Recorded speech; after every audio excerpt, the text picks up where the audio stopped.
Yo,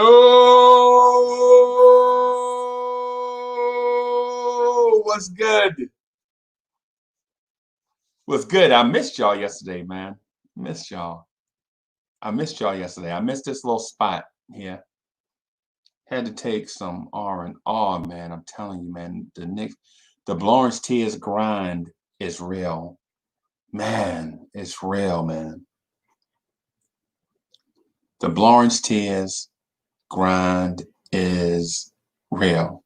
But what's good? I'm back. We ain't gonna talk about that. Talking about We ain't gonna talk about that. We're gonna talk about a few.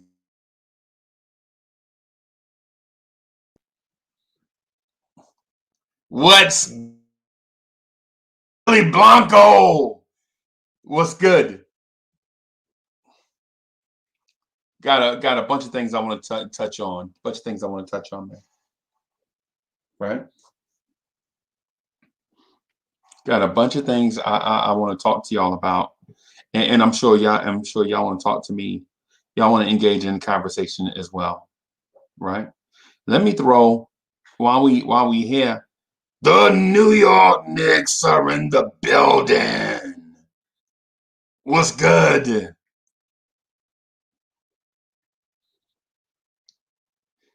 I'm gonna throw um let me throw something out here real quick. I'm gonna throw the KMD Twitter poll out this morning.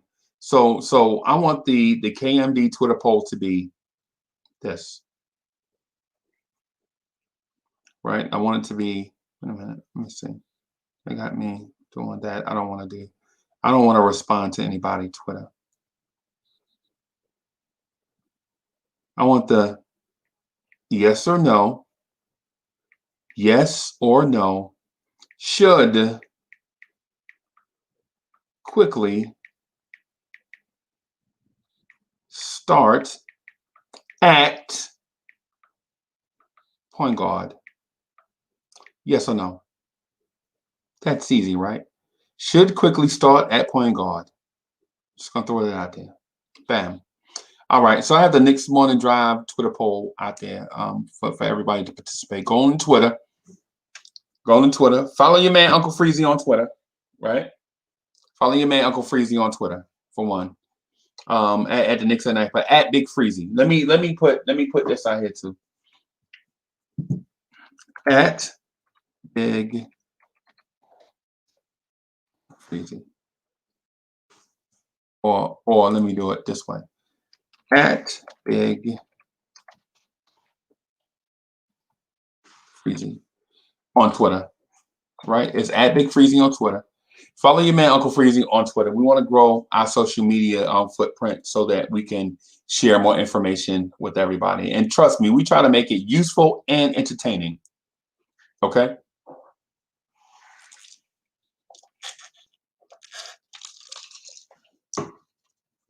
So on social media, I'm not just gonna try to spam you with advertising stuff and all of that mess, right?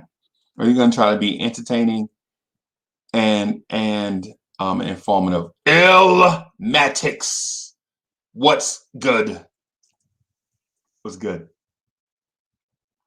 Right? What's good? So Saturday night, we crowned a Lawrence Tears debate champ. And all I'm gonna say is, and the new Lawrence Tears debate champ, Sports Vibes TV. How about that? How about that, y'all, for some action? How about that? B from Jersey, what's good? What's good? Good morning, y'all. How y'all feeling out there? How y'all feeling? I feel good. I'm a little tired, grinding, grinding, you know. So I have this thing in my mind that I think somebody that's able-bodied, somebody with an able body should hustle, grind, repeat. That's what's been on my mind. Hustle, grind, repeat. You know what I mean? Start your hustle, grind, and repeat, and keep doing it over and over, and you'll be successful at what it is that you do. Hustle, grind, repeat. Hustle, grind, repeat. Hustle, grind, repeat. You want to be successful at stuff? Hustle, grind, and repeat. Just keep doing it. Just keep doing it. And I know a lot of y'all out there have success stories from where you started your hustle and you grinded and you repeated and you got success. Right? Hustle, grind, repeat. Hustle, grind, repeat. Hustle, grind, repeat. Kenneth Hatchett, every day, exactly. Hustle, grind, repeat. Hustle, grind, repeat. Right? Hustle, grind, repeat. Over and over again. Over and over again. And don't start counting until it's time. Right?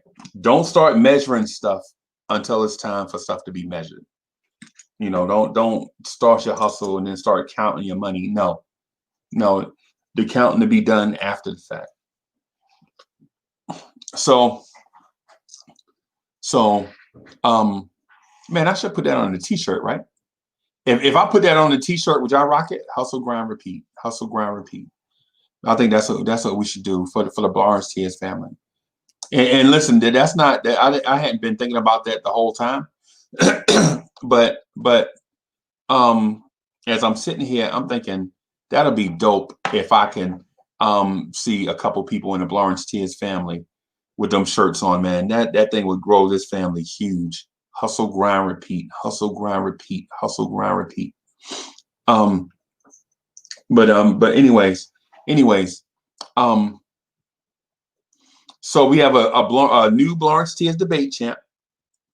So we lost a couple of games this weekend. We shouldn't have lost.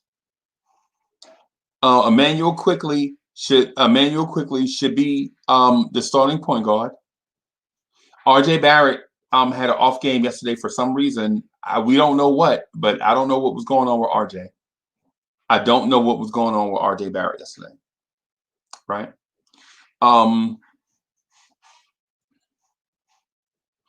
Yeah, Kenneth Hatcher. Let me start putting these things up here. First, let me wacko Knicks fanatic. Holla at your boy. Bang bang.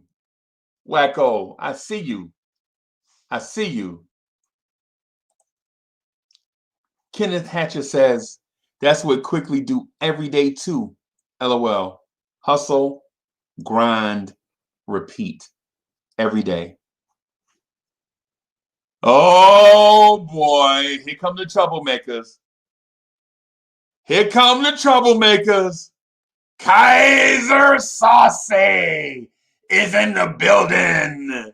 What's good? What's good? You said Burks killed RJ Vibe? Yeah, he may have. He may have.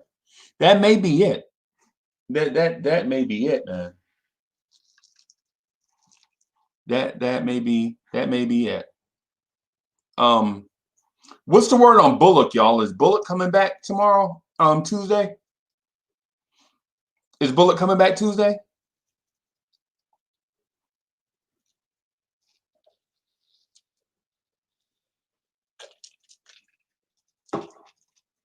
Here's another thing I'm gonna throw out. Oh my goodness. Oh my goodness. I was just getting ready to throw a live grenade in the room. I was gonna throw a live grenade in the room, and then Mind Space Invader shows up. What's good, Mind Space Invader? What's happening? He says teams know that when RJ drives, he goes right and don't look to pass. Wow. Hey, believer of the God of Moses and Elijah. What's good, Raphael? What's happening? What's good? Yeah, what's good, y'all? What's good, party people?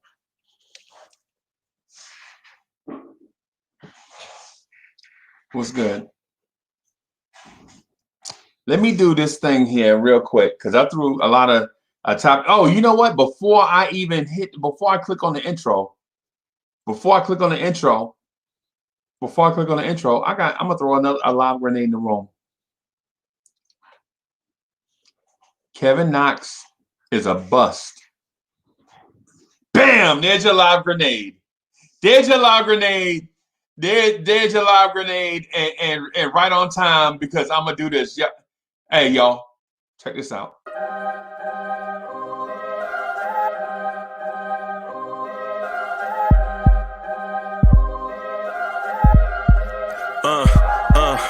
I rank where the view is nothing less than phenomenal for how I express and project from my abdominal. The only view better, both my daddy and my mama know. No living parents, my sons give me balance. My wife is my serenity, this mic is my identity. The world is foul enough, that's why I write without obscenities. Provoking danger with broken language and spoken anguish. Begging to get hurt, why would you ask to go through changes? Yes, Lord, life's a chessboard, master the angles.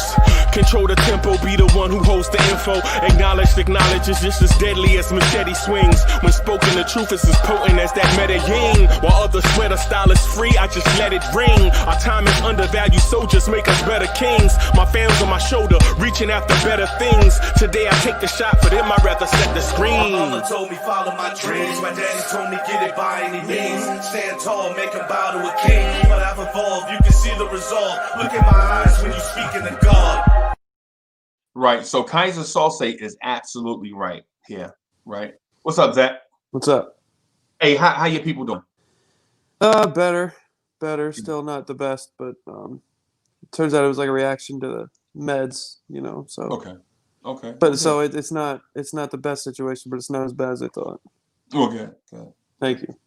Good, man. I'm glad we're at least at a safe place. Hey, it is what it is, man. Yeah, man. So Kaiser Sose says, "What's good, Uncle Freezy?" No, it's what's good. Hey, somebody stole that from me too. Oh no. Yeah, because other shows. So somebody starts their show. Yo, Knicks fans, what's popping? Right. So somebody starts their show with that, right? And then another guy that I respect. Also, I respect the other guy too, love him. Another guy starts his show with, "Here we go," right? Starts his show with that. Mm-hmm.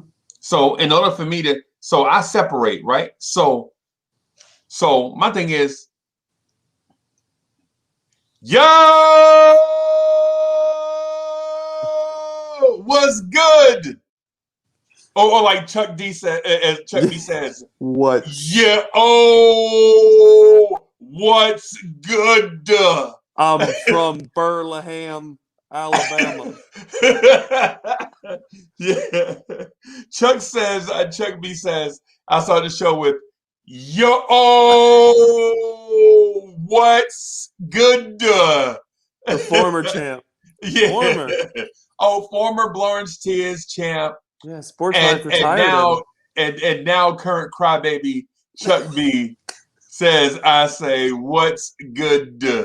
And I start every show with a story about somebody older than me calling me Uncle Freezy. He can't even he meant to say Birmingham, and when I rewatched it, he said Burlaham. Bro, yeah. Nah, he tried to, he's stoking me. That's what it is. He jabbing me. So, but Kaiser Sose says, "What's good, Uncle Freezy?" In his and just read this in the Kaiser Sose voice, okay? Just listen to me try to pretend the Kaiser Sose's voice. What's good, Uncle Freezy? The team has to figure out how to get everyone off at the same time. We need an offense that can get them all going simultaneously. Hey, great point. Great point too, Kaiser Sose. That's a great point. And you're absolutely right. So I think we have a dilemma, right? Because I think Alfred Payton needs more minutes. Well, yeah. Alfred Payton needs 17 more minutes per game. He needs to get the minute. He needs to get the minutes Randall is getting. He needs to get Randall's minutes. Yeah. And RJ's. Yeah, he needs 47 minutes a game. Can he? That's Kyle Lowry's age. Almost. Kyle Lowry turned 1,248 last night. He turned 1,248, and we talked about that on the show. We were like, wait a minute, didn't Kyle Lowry get older since the show started? Yeah, I forgot. My bad. Happy birthday, Kyle Lowry. Yeah. Happy umpteenth birthday. Yeah, Kyle Lowry is the only human being ever. For his birthday, he actually gets candles with a little bit of cake on it. Well, see, if Perry and Rose want to trade for him, that's all they got to do is mention his age. Yeah. But by the time they trade for him, He's he'll be 9,073 years old. Damn, Kyle Lowry. Well, I'm not giving a first-round pick for you. Or Kyle Lowry was born on Krypton. That's what's going on. Cal L. Jokes aside, what's the dilemma? Yeah, Cal L. is jealous of Kyle Lowry living forever. You know what I'm saying? So anyways, the dilemma is this: if you start quickly and they're competitive in the first 5 to 12 minutes of a game, and quickly goes to the bench, you're going to lose the lead with Elfrid Payton. You know what I'm saying? You're going to lose it. Because think about it. Elfrid Payton plays from a deficit. Elfrid Payton is a deficit player. Right? Think about it. How many times this year have you seen the Knicks come out of the gate and they're down 14? And you're like, what? Have I seen a game where that hasn't happened? Come on. That's what I'm saying. So shout out to Michael Mitchell. Michael Mitchell was good. Duh. was good.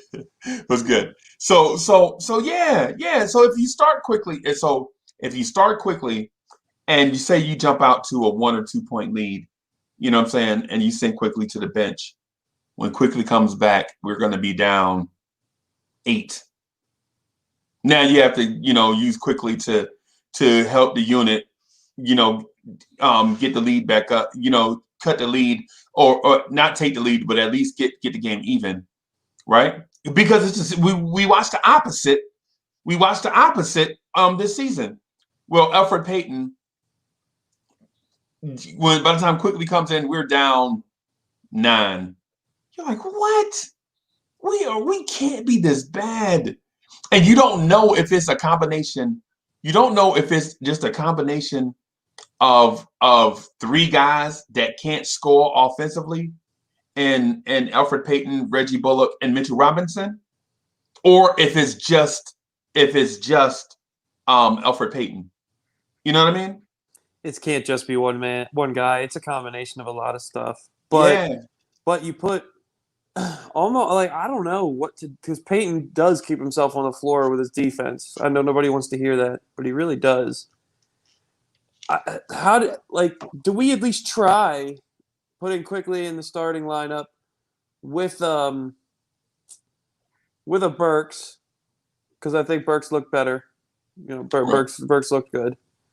Initially he looked good. Yeah, that's what I'm saying out of the gate. Yeah. So do you go with Quickly, RJ, Burks, and Randall and Mitch, and then Rivers and not Elfrid Payton. Who else helped me? Oh, Bullock and Knox and Obi and Noel. How does that second unit look? Right. With Rivers and Bullock. Right. Hey, CP the artist, what's good? And also, do you try? I know nobody wants to hear this, but they're on the team, so what the heck? Do you try Jared Harper? Trot him out there for like 5 minutes in a game that's a blowout, or one way or the other, because he's fast.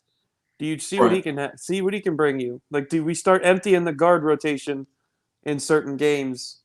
Certain matchups. Even getting Frank and DSJ out there just to see what they're going to bring you. Because what the hell at this point? Pardon my French, but what do you got to lose? What do you have to lose? What do you have to lose? You're losing anyway. Yeah. Right. I would say this, because we have a lot of things that we can talk about this morning. The Blarnes Tiz debate champ tourney was a marathon. I was like, oh my God, I'm so tired. I can't even go to the fridge and get a one of my favorites. So I drink these Nestle splashes. I don't know if y'all can tell. So I drink these, and I'm not trying to get Nestle. Look, if y'all want to throw Uncle Freezy some bread for showing y'all water bottles for y'all water. Even just free cases of that stuff. Yeah, even free cases, yeah, that'll definitely help the channel. Thanks, Nestle. But anyway, so I got a lot of stuff that I want to talk about, man. I'm kind of wound up a little bit. So the Lawrence Sears debate champ thing was real, right? So we do have a new champ. Yep. All respect to him. He's a killer. Yep. He's a killer. Shout out. Shout out to Sports Vibes TV. Check out his channel. At some point, we have to all go on a field trip and visit his channel. Like all 1,300 of us, we have to go to Sports Vibes TV and support my man. I know I'm a regular over there. I love his videos, man. Yeah, I love his chat. Go check him out. Yeah, I love the way he handles himself. Yeah, you know what I'm saying. So, but he's a good dude. So, I also want to shout out. Listen, I also want to throw another grenade in the room. Oh God. So shout out to a lot of the Knicks content creators that are doing new stuff and that are expanding their conversations.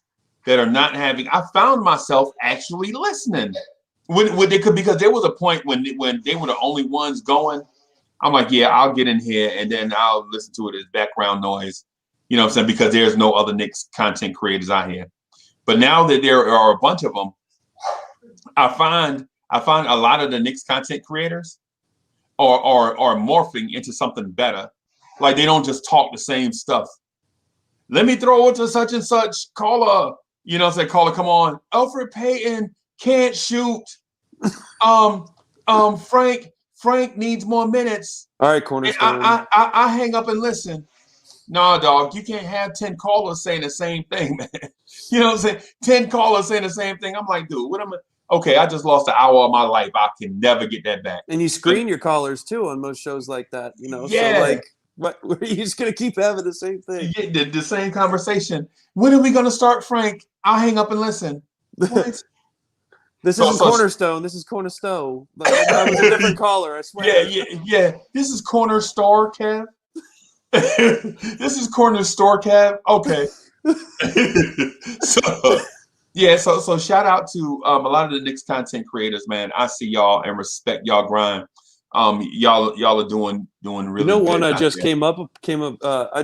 came across the other day was Knicks Media. Have you seen the guy? He just kind of new. Yeah. He's kind of new. Yeah. I like his stuff a lot too. Yeah. So it's a lot. So all of them, but I just came across him the other day. So my favorites, I guess my top four, right?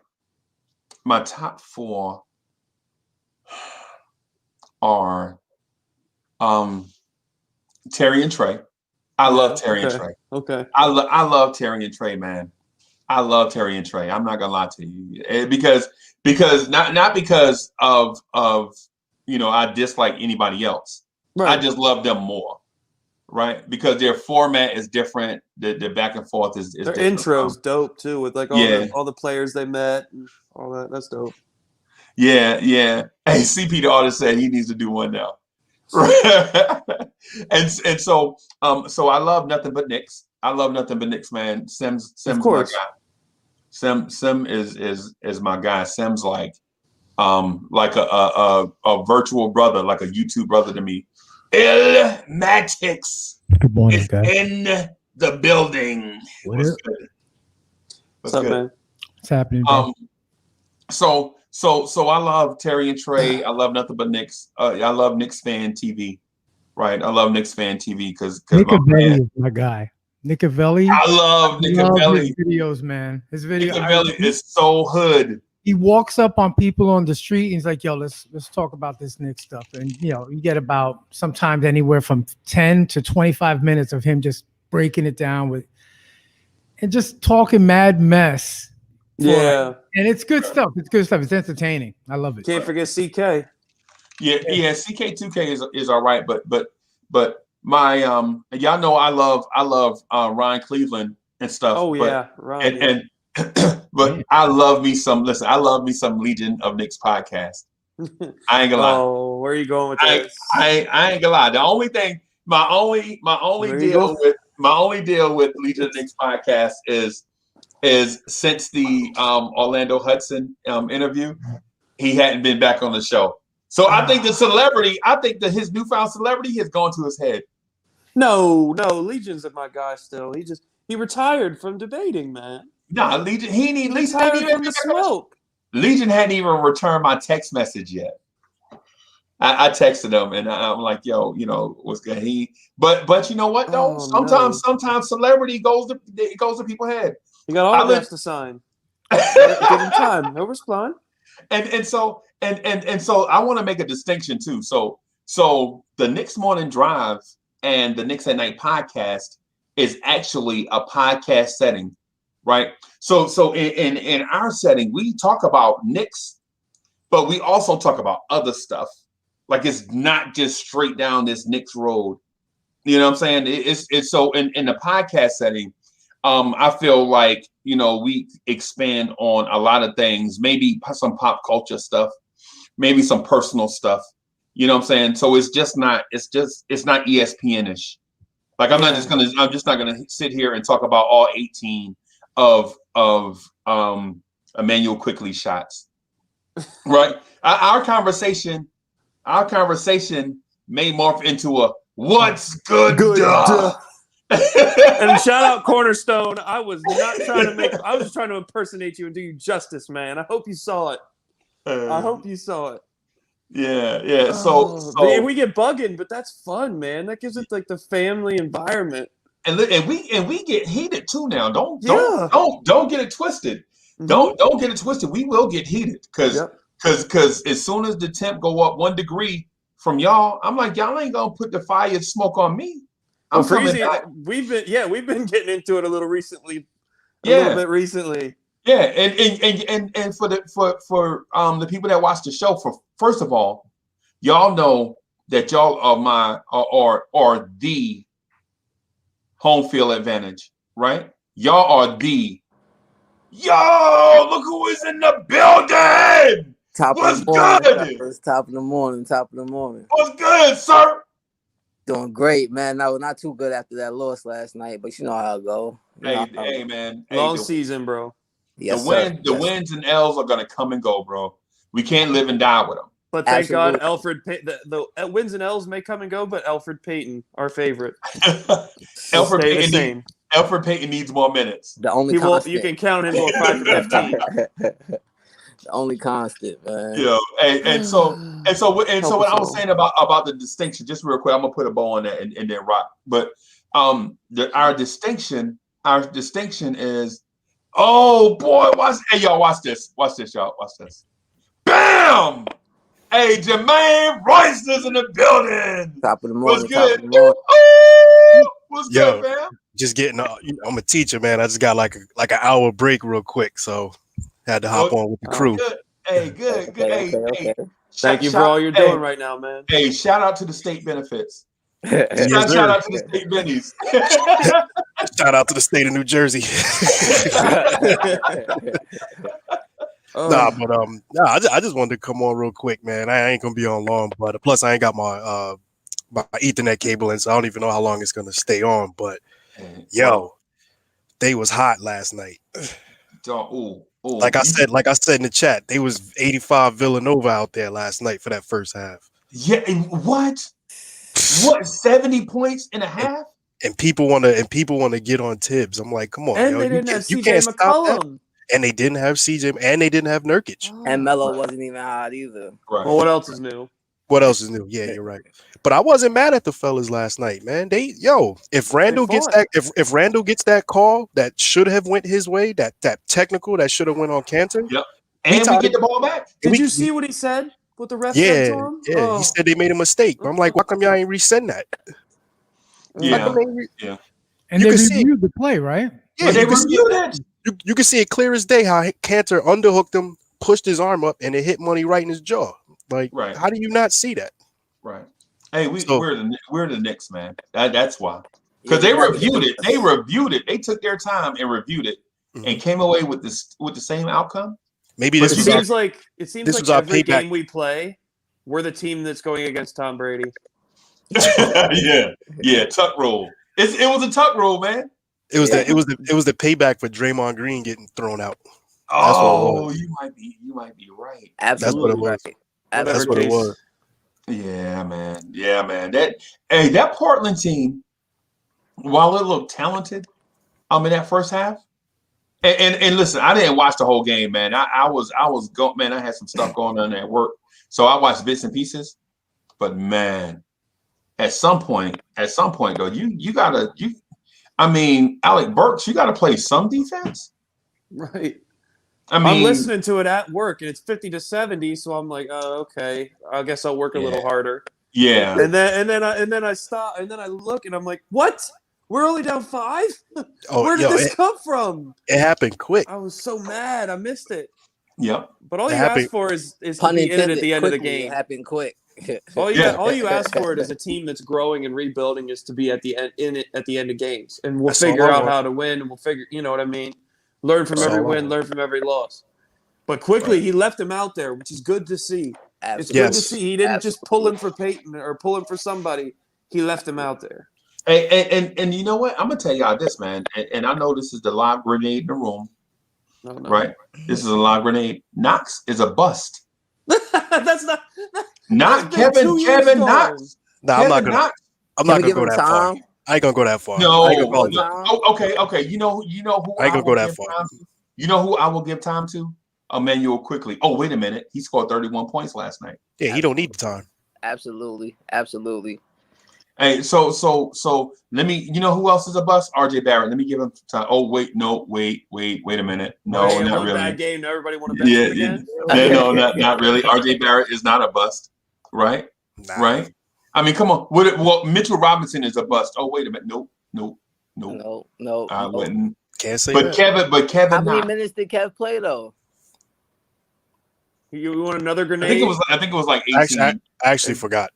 I think it was Come like 18. And Of course Breezy, you can.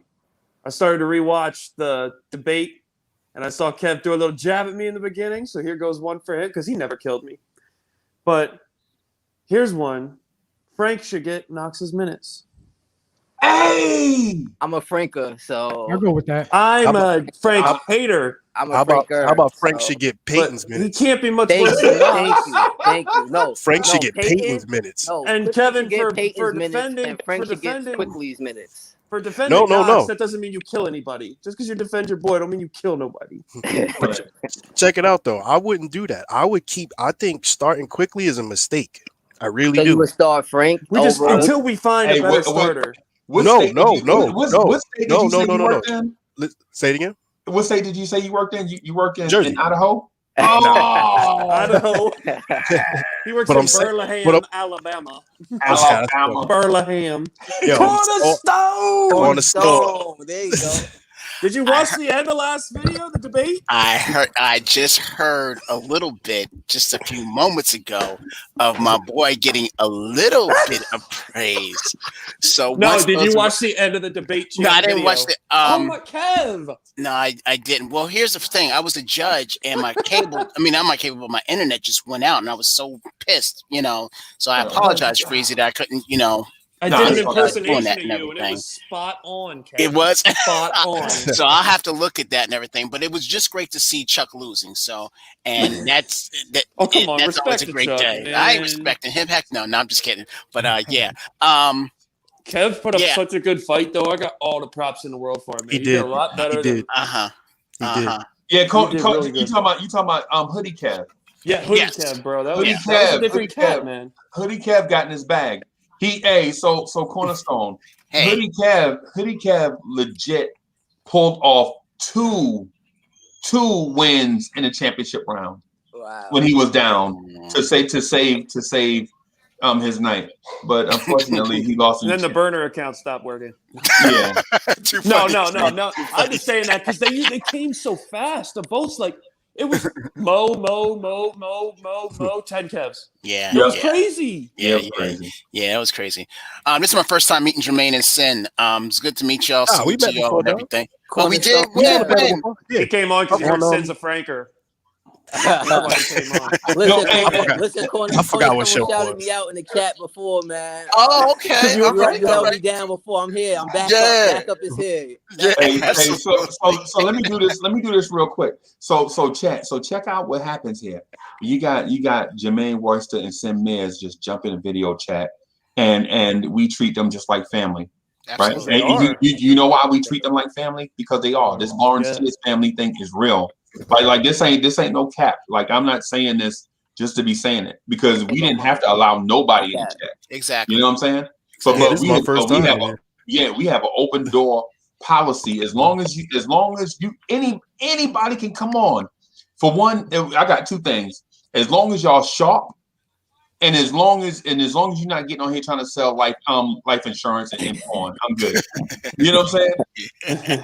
You know what I'm saying? Because this is legit a Knicks fans channel. Absolutely. This place where we come to vent. Now we don't always get the opportunity to say everything we want to say, because there's so many people and we got to split the mic, so to speak.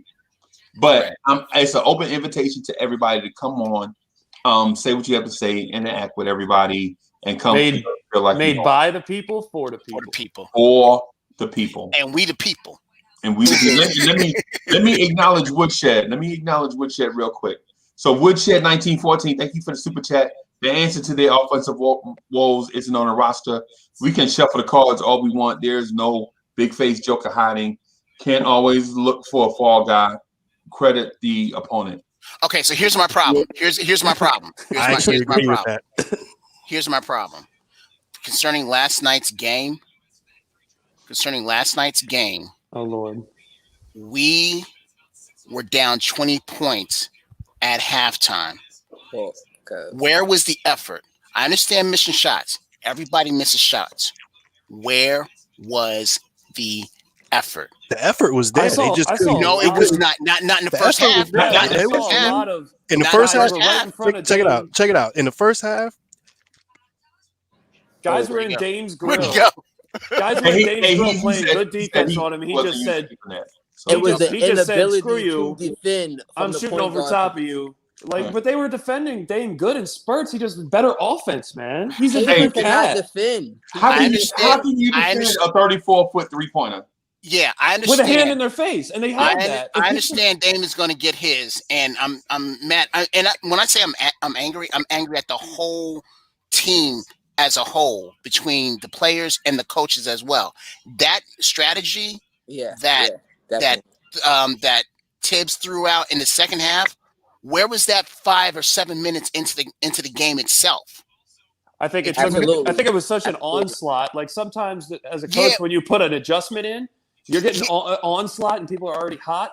So it's going to take a while to but still, Zach. I mean, I know. I'm angry too. Yeah, I'm just saying. We showed we can make adjustments, though. Did we not?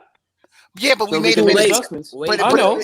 But we're still saying we still made adjustments, though. That was the thing they said we couldn't do, and we did it. So there's something to look at positive. That they played better in the second half? Like it was that much apparently better than the first half? Well, at least you weren't hitting shots. No, I think at least you threw out a plan. At least Tibbs threw out a plan. And the thing about that was he didn't do that plan till I think halfway through the third into the fourth. Okay? And another thing, it didn't start working until then. Another thing is with the way Peyton was getting burnt, he should have went a lot quicker in that first quarter. Right. Let me ask you this. Do you think your boy should have got some burn last night? Oh, you know that. No. Did you hear what I said? Here's the thing, Zach. Here's the thing. When I heard Tibbs say that he was going to use him for situational purposes, you kind of blew me away a little bit with that because use who? Frank. He said use Frank in situational purposes. Last night was a situational purpose. Who said that? Tibbs. Okay. Yeah, last night was a situational purpose, just to try and slow down Dame. But He that's wasn't neither here gonna or there. slow him, That's yeah. but you know what? I'm not even worried about Frank all that much because you had Quickly and you could have used him in the first quarter. Did you hear what I said before you came on? And I'm ready for all the smoke from the chat and from anybody because of it. Did you hear what I said? You said something about Kevin Knox should get his Frank should get Frank's Kevin minutes. Knox's minutes because Frank is gross. He's been in the league. He's about 6'6". I mean, let's not kid ourselves. Yeah, but He can play the small forward. Elite He's the defender. corner. He can shoot the corner 3, 4 for 4 and that's all last Kevin game he Knox can played. do. Yeah, I'm really So- down on Kevin Knox. You know why I'm down on Kevin Knox? Because he has so much ability. Yeah, so much He has potential. so much ability, Freeze, that So does Frank. it's just but it's just wasting. At least Frank will, harass whoever, on the defensive end and try and get a steal or do something. He'll move through those screens that are set on him. He'll move through that. I mean, we want Frank. Do other basketball. We things want Frank. if he doesn't have the ball. Oh, are you ready to start the chance, Freezy? Yes. I'm sorry, Maddox. I'm sorry, Maddox. What did you say? I apologize. I I didn't hear. said Frank does other basketball things on the court when he doesn't have the ball in his hands. Right. And Yes. Knox does not. Or does he or does Knox he not? doesn't- You know what? I've gotten to the point with Knox where I have no expectations. I just expect Yeah, You know 4 what he is? points. yeah. He's a I 6'9" agree. Anthony Bennett. I know I that's agree. what it's going to be. I expect nothing else of him. With his body and his wingspan, he should be either in the post trying to get some easy shots. He should be doing the same thing what RJ is doing. How come doesn't RJ even can get get his the how come rebound. RJ can get his shots off quick, get his RJ shots has off. it here. Yes. And has it Yes. here. RJ's on the Yes. floor way Kevin longer Knox than does Knox. not. Are they the same age? I'm not sure. Who? RJ. RJ's And 20. RJ. Say again? RJ's 20. And how old is Knox? 21? 21, 22. 21. He's 21. Okay. All right. A year apart, but still, I mean, He doesn't have it. He just frustrates me, and I understand Kev wants to, He has it, defend but his he doesn't boy. have it. Yeah, I know he wants to defend his boy, so much, but I like to defend Frank too. But if you're not on the floor, how can I defend you? But when he's hitting, everybody's for Knox. When he's Exactly. hitting, everybody's for Knox. Exactly. I say at Right. least give him the time. Fizz Exactly. started him a year. Fizz started him every game and then bitched him. He And could have then- 29 points tomorrow. I'm still not for Again, Kevin I'm Knox. going He to doesn't say- have it Right. in his mental, and he doesn't have it in the heart. He has No, a 'cause you shot won't though. see that He I'm has gonna no Okay, he say- control. has a shot, but I'm you know, gonna people say get this paid to again. stand in the corner and shoot the ball. Yeah, exactly. We paid And- Novak to do it. That's all he is just a glorified Novak at this point. and Hey, he's you know what? If he exactly. was Novak, I'd take that right now. If he was Novak, But No, I'm saying Novak that's wasn't that's that the type of tall. player he like is. almost It's only what? his third or fourth year. You gotta let him. We gotta give these time. Give these guys Oh time. no. No, but Please. Sin, I mean, Freezy. he has I'm no, listening. he has no motor, he has no energy, he has no drive. He doesn't even look to do different things. I was telling someone this yesterday. His current situation, it's not good, right? It's like he's in and out the rotation. He's in the rotation, but his minutes are sporadic. Absolutely. Here's the What thing. is he Wait. What is he Go ahead, doing Al. to change his situation? He's not doing anything personally to change his situation, regardless of the minutes that he's getting. Bullock is doing something that's keeping him off the floor. Why isn't he doing whatever it is that he needs to do to stay on the court? I just want to interject 1 second. Can I say one thing? Little things. Let's get that super chat first. All right, cool, Yeah. cool. So thanks, Wacko Knicks fanatic for the super chat. Definitely Wacko. He says Knox has restrictions in Tim's systems, and you can't get mad at him for playing his role. Knox will not force anything because Tibbs will bench him. Absolutely. Okay, so here's my thing with that. Here's my argument with that. In his first year, it seems like he did more his first year than he's done in the last 1.5, pretty much. Put together. In every game. He started Yeah, every game. right. But the problem exactly. is we didn't have anybody that like this year. Like say what you want about guys like Bullock and but we have guys like RJ, Reggie. I still think is better than Kevin Knox. But you have guys that'll. We didn't have nobody that would do anything Knox's rookie year. Who Right. did we have?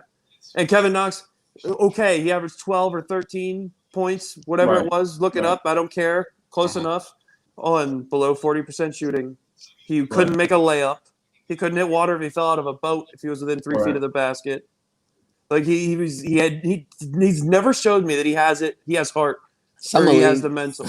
Summer Okay, league. against a bunch of G League guys. Okay. But this is what I'm saying. He's a kid, right? And No, we're I don't building care. pieces each year, He's correct? played 3 years in the league. There's no more excuses. Okay, we're building pieces each year. We're adding more pieces to help each person each year, right? Even when we drafted Frank with Porzingis. We didn't need a shooting point guard. Danny Landis. So you put all these pieces together, I feel like they will work, but we have to give them time. We have to RJ, quickly. That would be a mean starting five if we could actually let these kids play one full year together without bringing Peyton and Bullock and all these other non-homegrown people in. No. Do you give first of all, Knox is that troubled? That's like what I hear, like let's say your kid is doing bad, right? Mm-hmm. He's doing terrible, he or she are doing terrible things to themselves, or let's say they're harming their children, your grandkids. Yeah, you've given them all the time in the world. They might still be young, but sometimes it's time to give up on people. A bad seed is a bad seed. I get you. He's a bad seed. And I'm not saying he doesn't have potential or talent, but he doesn't have it in his head or his heart. It seems like he don't want to play. Okay, so you can only give him so much time, and his time is run out. He can't. Last year, he couldn't convince the Knicks brass or the Knicks coach Fizdale, which I don't think Fizdale was very hard to convince of anything, right? Because he didn't really seem to. He loved Moutier. I mean, these coaches come in with preconceived notions, and we just let them take he loves it guys that will never be there. So Knox should have been his perfect candidate. But so Real King says let him start and then judge him from there. Thank you. Like he did the first year where I think Peyton is Tibbs' Moutier. If you ask me, Peyton is Tibbs' Moutier. Like Peyton at least does something very well. He plays defense well. No, he does not. Oh my God! See, you don't. Kirby you just watch went basketball. Off for 30. His average. Dame Lillard, it doesn't. You can put anybody on Dame Lillard. He's going to go off for 30s. He's just that good. I don't think so. Who are you putting on Dame Lillard to stop him? Frank. Okay, yeah, okay. So if Frank was on him last night, he wouldn't have got 25, 30 points? No. Well, he finished with Dame finished with 38. Yeah, but still, like 30. He's a different cat. Like No Chill Gil used to be back in the day. They're just different. Like say what you want about Gilbert Arenas, but he was just different. He was. He could walk out. He could get out of bed and drop 30 on anybody's head. He was. Yeah, whether you were a good defender or not. But they said the same about Dame, that he didn't have the confidence until Westbrook battled them, and then he started to step up a little bit. Maybe somebody got to go. No one ever said Dame didn't have confidence. Wherever you heard that, whatever. I'm just seeing what I'm telling you what I seen. Now, hey, so here's the thing that frustrated me, or frustrates me right now. If Frank is available and this dude is going, because I looked up, he had 15 points. I was like, damn, he got 15 points already. If he has 15 points, man, and you don't bring out Frank, I think that's a big indictment on Frank Ntilikina's future with the Knicks. You got to remember, he was also hurt too. Like he coming back from an injury, so you're not going to rush him back like they did with Obi. They said Obi was healthy, and Obi hasn't had the opportunities that Frank and Knox have had to disappoint us. So he only let him get out there less than a minute. Maybe in warm shoot around in the morning or walkthroughs or something, he didn't seem right to Tibbs. And it seems like when Tibbs' radar goes off about an injury, like I think he learned from the Chicago days. Okay, we're not rushing that guy back. Knee, point guard, I'm not making this guy come back just yet. Right. Hey, so Chop, I thought we put the end thing in the chat already. Let me. Hey, so shout out to Choplo. Yes. Y'all will see him in the chat as Supreme System Lord, but that's Choplo. Oh, Chop, thank you, Chop. So Friday night I got the dopest voicemail I probably got in like 12 or 13 years. Y'all know who Chop is, right, Sin? You know who Chop is? Chop? Nah. He the guy to go, at every point. You'll know if you see him, bro. Yeah. So shout out to that dude, Fresh, Real King, 0.5, Chef NYK's in the building. Shea Legacy was happening. Fellow chef, salute. Hey, Justin King was happening. So shout out to the chat. I think the fact that Frank didn't get a minute if he was available.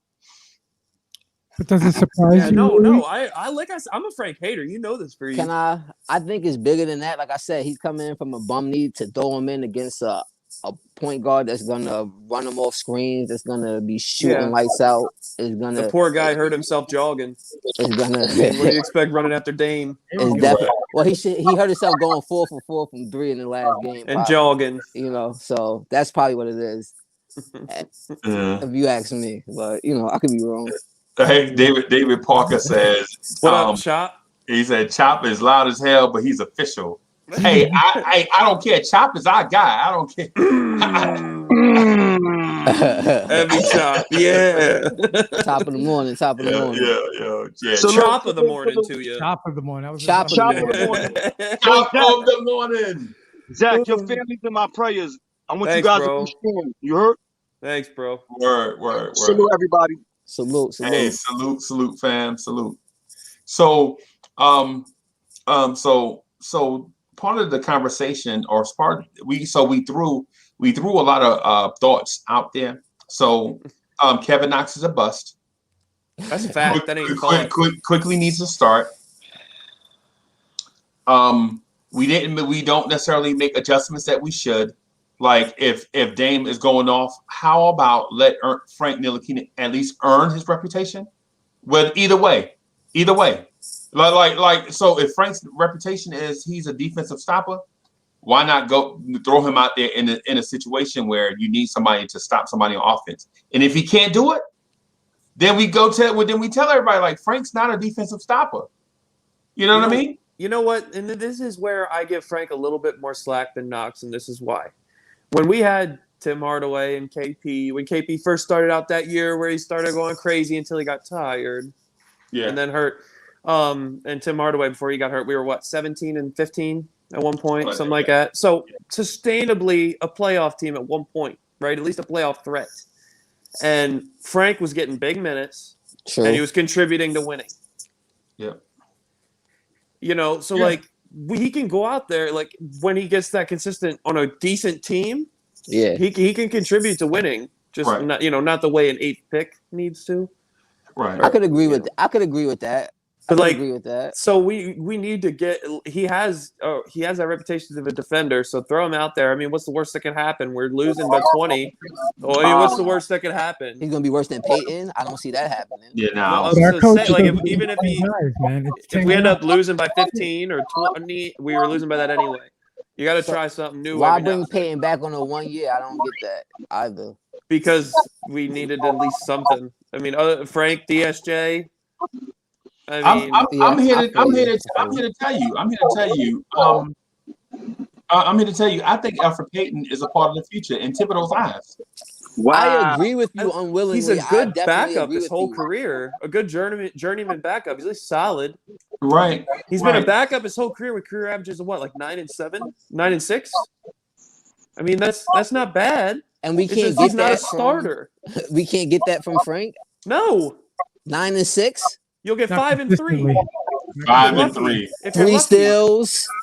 No, he's never averaged 3 steals. Look it up. He's never. No, I'm just saying if you're going to start him like Peyton, I guarantee I would at least believe. Peyton, go away. Don't ever Tay Millie.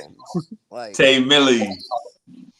Yo, Tay Millie sound like one of my cousins. You know what I'm saying? When I go to Grandma's house, Tay Millie is in the kitchen. Like, why?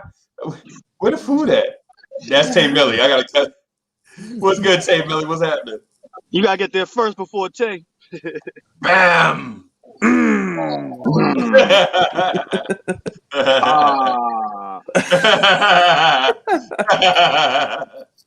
Yeah, man. Hey, so Illmatic, you had a couple of points, man, that you brought up, and I think we only heard, or you really expounded on one, which is how about I let you eat on that?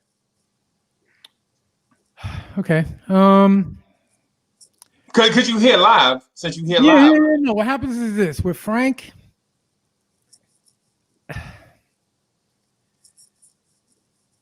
Peyton's not good, but he's consistently not good at the same level all the time. Right. Frank can't say that, unfortunately, because you never really know what you're going to get. If he comes out too aggressive, he's going to pick up quick fouls and he's going to be on the bench anyway. What I see from the coach is that he likes to run the same people out there. He wants consistency. He wants these guys to be able to look over their shoulder and know who's, and he wants them to build some sort of togetherness. Chemistry. And if you're plugging guys in and out, he's not going to get that from his guys. But let me ask you something. Yeah. I want to throw something out at you. Yeah. So what is Kevin Knox good at? Just there's only one thing, right? That he can just stand in the corner, catch and shoot. What's Frank known for being solid on an offense? Corner, Catching and shooting. Yes. So if he already does what Knox does. Improvement. He's shown improvement, though. Yeah. Yeah, Knox showed improvement as catching the ball and shooting a corner three. But we'll talk about Frank. I mean, Frank can shoot the three in the corner solid enough to give you what a resemblance of what Knox gives you on offense, on top of way better, more consistent defense than Knox. So why not give him Knox minutes? Because you probably have a coaching staff that kind of favors throwing in the Kentucky guy. Coaching staff. You're like, hey, you know what? Let's work with this guy more. Let's give him more time. Blah blah blah. Building a winning culture shouldn't have politics in it. Kevin Knox's option. They didn't pick up Frank, so they've kind of looking forward. They've already kind of decided that they're going to keep Knox, so they have to kind of decide what they're going to do with him. They're not playing him to get his trade value up because he has none. I think they're giving him every chance to sink or swim. It's politics, and if you're winning a winning culture, politics shouldn't have any part of it. No, it shouldn't, but unfortunately, things like that do. You know what I mean? It's a business. There's always politics involved. And Tibbs is a non-political dude when it comes to that. And he's not. And that's the worst part. I think it's killing Tibbs. That's why he's so tight. Watch, it's been guy in, guy out. That's J3. Yeah, he has no politics. Rivers just came right back after a game of sitting out, and then you didn't see he's sticking to his. He's trying to find his 10. I feel like Rivers is politics. And no, Rivers is a competitor who has heart. He's struggling right now. But what do you mean no defense? Who else are you going to throw out there? Dennis Smith Jr.? You want to talk about no defense? Listen, DSJ has never came out of my mouth, so please. I'm not saying you. I'm saying what else are you going to throw out there? You got Burks, you got Bullock, you have Burks already being thrown out there. So is Bullock. Rivers ain't it. Rivers is a political. If you ask me, was a political pull. Like he could have gave us something, but he doesn't play defense. He gets muscled around. He's giving you his $3 million worth. Yeah, he's a $3 million player. He's giving you $3 million worth. It's not God Emotion Elijah made a huge point when he said, "What do you want? You give guys 3-year, $10 million contracts, 1 year, $5 million. What do you expect them to play like? What do you expect them to be? That was gospel you when he expect said them to that. be Exactly. Consistent ballers? You're right. No, they're not going to be consistent.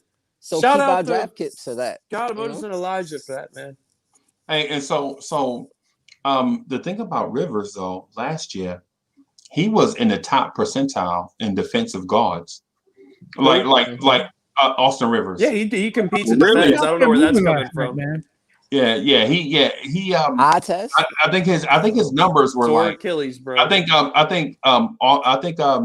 James Harden or who was it? I forget. I think it was Kyrie Irving was 1 for 10 when guarded by Rivers.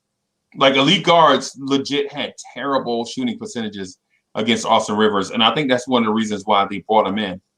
But and the IQ, the connection to like he's known him his whole life. Tibbs has. Yeah. And he knows he's a high IQ player that's going to compete, and that's what he wants. He wants to build a culture of at least guys with high IQ and their competitors.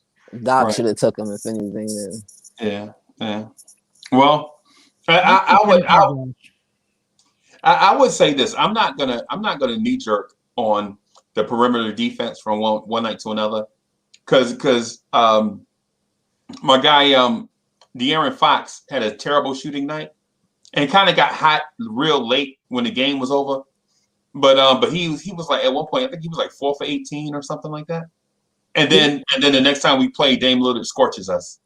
So he's I'm not gonna. Cat. He started a little bit. He started lukewarm. Fox started about lukewarm. I feel like he fizzled out in the middle, but he started out lukewarm. Like his first few shots was smooth. He was giving Peyton a little bit of hell in the beginning until the team defense kicked in. Yeah, but at one point when we saw it, he was like 4 for 17 or something. Yeah. So team defense kicked in. I feel like at that we started to adjust strategy. You know. Right. But people say Tibbs doesn't make adjustments. Too late. I feel like it's too late. His rotations, he adjusted. Who is he going to throw out there other than what he has? Who is he going to throw out there that's worth anything? Oh my God. Who? The same people who bring us back. The same people who bring us back. They're already in the rotation. So what do you want? They're already in the rotation. Who's he going to put? Who's he going to put in? Who's he going to put in there that's not in the rotation? A whole quarter. Well, last night. Well, I hate to tell you, but Tibbs is an NBA coach. He knows more than we do, so you can't play like you know more than Tom Thibodeau. Clearly, I think Woody may know more than him, but what? I think Woody may know a little bit more. Maybe, that's why Woody was fired, right? No, maybe on certain. Never got another head coaching job. Maybe on certain things. He. I said maybe on certain things. He never got another head coaching job. So, but what I will say though is this: when you have a roster. I believe you have to explore the flexibility of the roster. You know what I'm saying? I'm not saying change your strategy. I'm not saying go all crazy. You know, like people used to say, I'm not saying go all bat-esque crazy. What I'm saying is if you have a guy that's known for defense and you're in a defensive situation, test out that guy in that defensive situation. You know what I'm saying? You don't have to have something major, just a small sample size to see if this guy is who he is. And if you're struggling on offense, you need to break the zone, and you know you have a guy out there that can shoot. That's our. Let's see if Jared Harper can shoot. Let's see if that reputation is warranted. Because he's fast too. He's quick. It's killing us. He's too small for defense. He's way too small. Right. He's what, 5'10"? Maybe. Like might weigh as much as my left leg. Maybe. But you work on cars, so your leg after a bucket of chicken. Yeah. I'm a little bloated. After some pasta. Yeah. but my thing is with like say quickly, for example, like he sees so much potential and quickly. Like you guys might not see what he's like, how enamored he is with him. Because he doesn't play rookies big minutes, let alone start them. So I know he's not starting, but he's playing big minutes. The more he does, the more minutes he's getting. Like the more you see that picture of him working in the gym, right? That he posted at like 2-3 o'clock in the morning, and then after that, he got more minutes. And once he's playing better, he got more minutes, right? So the more he plays, he's bringing him along slow. I like to use the analogy of like a draft pick in football, your quarterback. A lot of good teams or good coaches, like guys with a certain philosophy is let's not throw him into the fire when he's not ready yet. Right. And so what I'm saying, and he's getting closer. You guys see that. Yeah.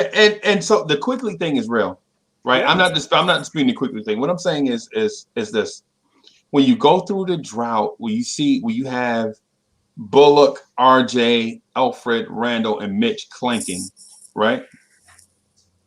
How about at least let's see if Jared Harper can bust his team out of the zone. And I'm not saying give him 20 minutes.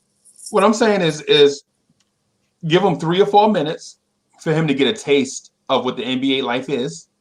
You know what I'm saying? Get acclimated to it. If the shots don't go, just send him back to the bench. The kid knows what he needs to work on. You know what I'm saying? From there. And then because what happens is either he's going to sink or swim, right? So you put him out there. If you put him out there and he swims, guess what? You found your player. True. If he sinks, you take him out before he drowns because you don't want to kill his confidence. You take him out before he drowns, and you like, hey kid, listen, this is the NBA. This is what I've been telling you need to work on, and now you need to work on it even harder.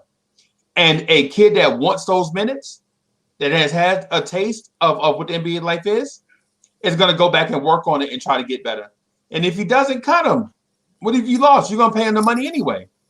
To L's point, for our I feel coach. like the rotation is gonna hold him back from that. The 10-man rotation that we're not gonna go out of, and our plethora of guards. Like I'm a Franker, but you would have to get rid of Franker DSJ for him to even crack that lineup in a sense.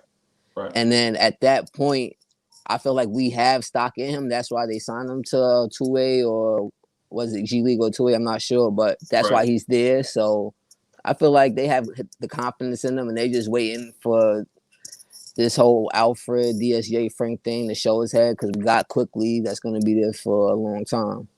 I think the odd man. I think the odd man out is going to be Kevin Knox. It better be. I think Knox is the odd man out. Go ahead. So go ahead, bro. Oh, I was going to say so they continue to give Knox because before last night's game, Kevin Knox was averaging 19.9 minutes per game, right? Mm-hmm. Right? That's 20 minutes a game. Yeah, that's legit rotation minutes, right? Yep. For a dude that's averaging 1 and 1.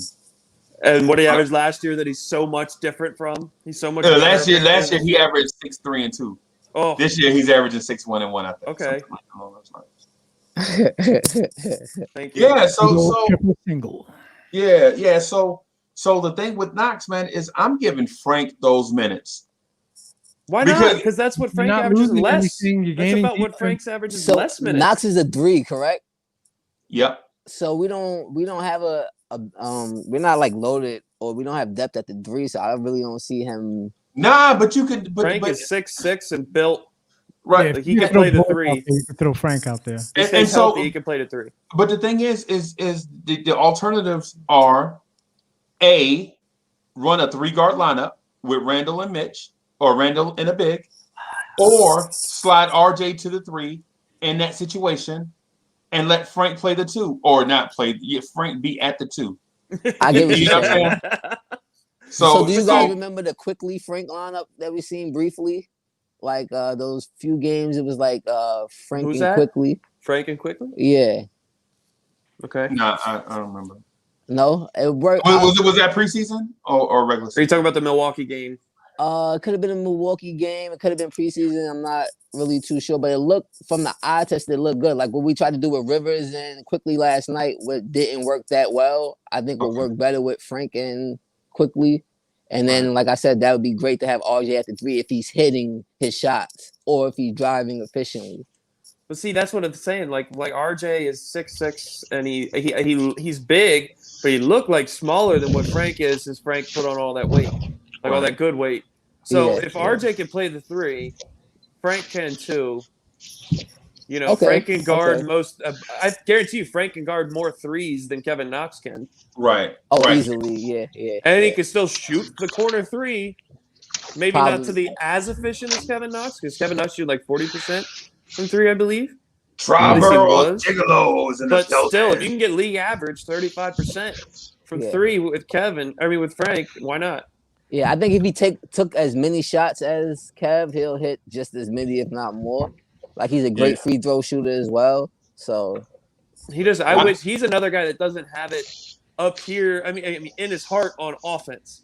Right. I wish if Frank, we would not talk about Frank the way we do if he gave his defensive effort on offense too. On offense, I just feel like he's a pass first. He was brought up. But still, as no pass intensity. First. No intensity when he has the ball in his hands. Even just breaking down the defense to dish. He doesn't have it like the way his aggressiveness on the defensive side. Right. Is what his intensity on the defensive side. Right. Right. In today's league, you need to be 2-way. Absolutely. Or 1-way on just offense, which I hate. But or excellent at one thing. If you're excellent at one thing, we can live. Like Trey Young is excellent on offense, so they can live without his defense. You know what I mean? But still, excellent defensive players don't get the same value anymore, which sucks, and which is why I don't like watching the NBA as much as I used to. Unfortunate, we have a lot of placeholders on this team. These aren't long-term solutions, unfortunately, man. You know, these are guys that aren't going to be here, you know, long term. I mean, Elf is going to be here. In my oh my! He's a long-term backup. I'm sorry. He's a backup point guard that we're trying to say go out there and start and get everybody. He's not that guy. He's a good. He's backup. a Ramon Sessions. No, he you killed me, Chop. You killed me. I love it. I love it. I love it. I love it. Man. I love it, but you. I love it. I'm sorry. No, it's good, bro. It's good. I love it, man. I mean, I've been trying to be all serious, getting my bag. I gotta make you laugh, brother. That's what I'm here for. That's good. Yeah. But guys, remind me. We signed Payton first and then Rivers. Like, what sense did it make to? Yeah. Oh, okay. That's how. So, in my mind, I guess the front office didn't think about Rivers at first, and it's like, oh, he's still on the market. Let's get him. Or yeah, because if you remember, Rivers was going to join another team. He wanted to join a contender, and his dad said, "Look, if you want big minutes, or at least an opportunity at big minutes, go with Tibbs, because they had that familiarity." Yeah, don't come to Philly. Don't come to Philly. Yeah, he said don't come here. It's like he would have got burned there. I love you, but go to New York. Don't come here. He wanted him in Philly. If you hear what he said, on the he wanted him in Clippers, Philly, but he said, Austin, if you want a better chance at a better career, resurrect your career, prove why you're a lottery pick, you have that chance if you go to a team like the Knicks. But he already had and he blew it.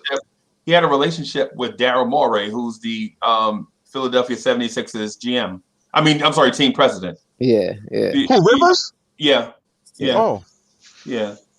But still, you're not going to bring Rivers in to start over Ben Simmons. I mean, at least he has a shot. Like, realistically, if you look at, if I'm Austin Rivers, I could start over Alfred Payton. Yeah. You know what I mean? Well, that didn't happen. So. No. But what I'm saying is he had a better shot in New York, and it just failed. I mean, it is what it is.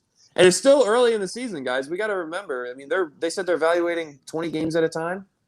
And I feel like if they, the old regimes would say one thing and then completely do something else, and it would just screw with the players, it would screw with the coaches, it would screw with everybody. The fans. The fans. If they're sticking to their word, Knicks fans are going to kill them no matter what. Good game, bad game, good. We're bipolar. But, absolutely. But if they're at least sticking to their word, they're doing one huge thing that other regimes didn't do. Yeah. So thank God Steve Mills is not here no more. Well, he comes on here sometimes. His name's Cornerstone Kev. Come on, Zach. He sounds like it. Hey, he sounds like that. I love Cornerstone. I know. I'll say it when he's here too. So let me do this real quick. So just want to update y'all on the KMD Knicks Twitter poll. So should Emmanuel quickly start at point guard for the New York Knicks? So we have 10 votes so far, and we have 10 votes for yes. Oh, Chuck hasn't voted yet. Yeah.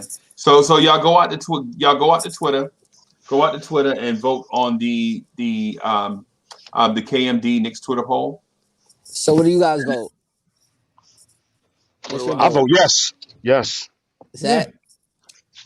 Yes.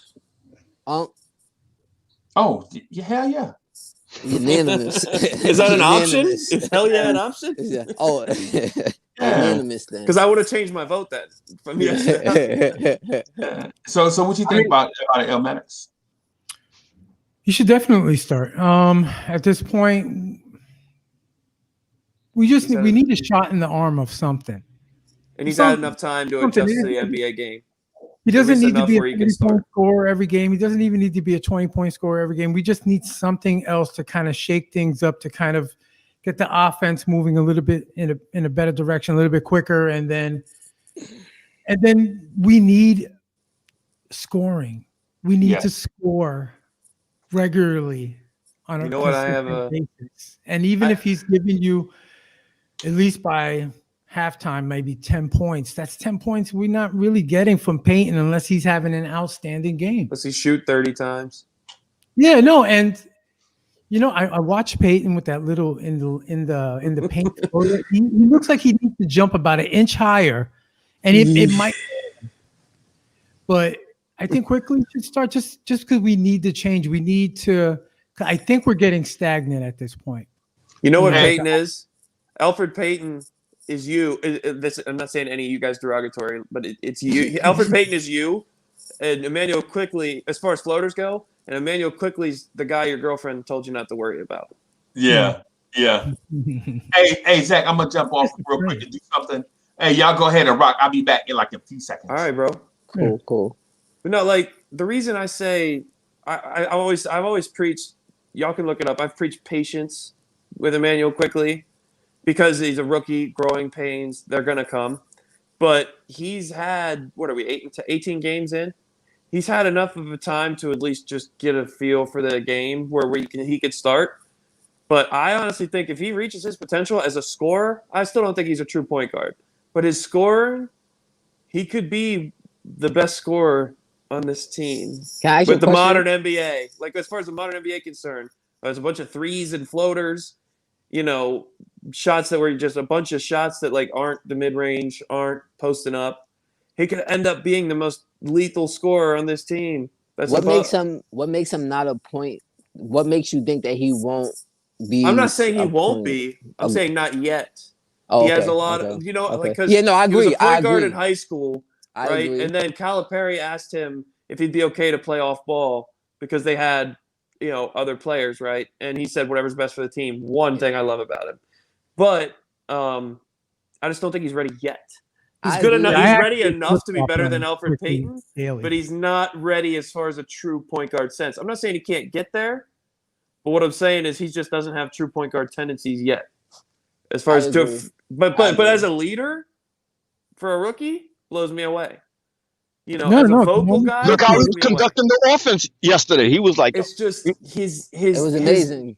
He's more of But it was times where he didn't know what decision to make, and luckily somebody was there to bail him out, which I feel like happens a lot with Randall as well, where it's in the air, I don't know where to go, but somebody's in that spot, so it works out. The reason that happens with Julius is because nobody moves or cuts through the zone. They just stand in one spot. So what he's got to do is try to post up, wait for the double team, because you can't, as soon as someone takes a step away from the man, you can't pass him the ball or they'll be able to collapse out. You got to wait on the double team and then pass, but a lot of times it gets out of control because nobody's moving.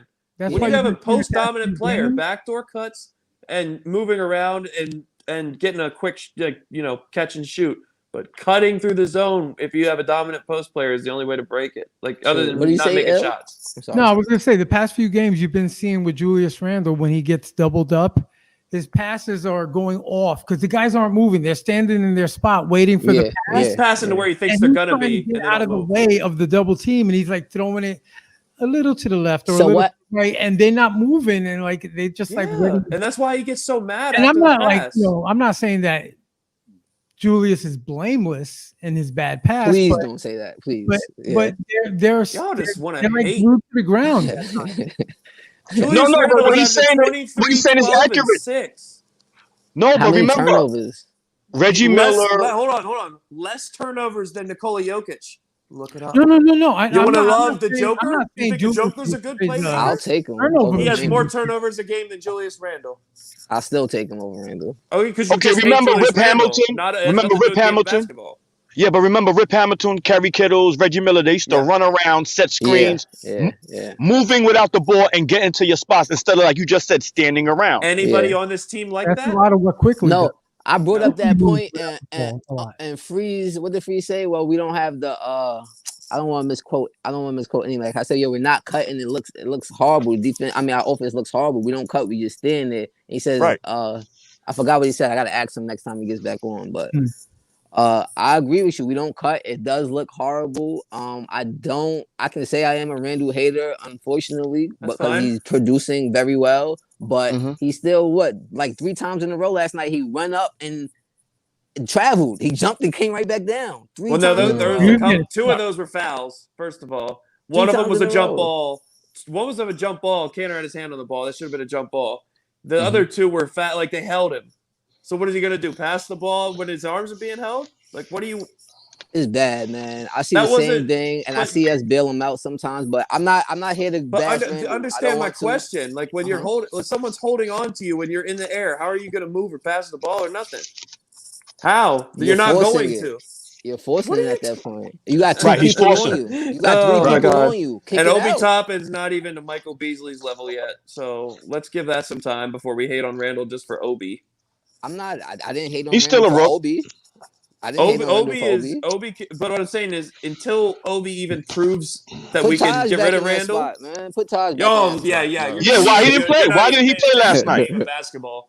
If Put you Taj think we back should in play that Taj spot, Gibson man. over Julius Randle, stop it. Put Taj No. back there. Off Your the bench. basketball fan card should Yeah, be off the taken bench. after that, bro. No, Especially off the bench. When he's turning it over like that, like, all right, sit down, calm down a second. You arguing with the refs about get back to playing ball. Let's go.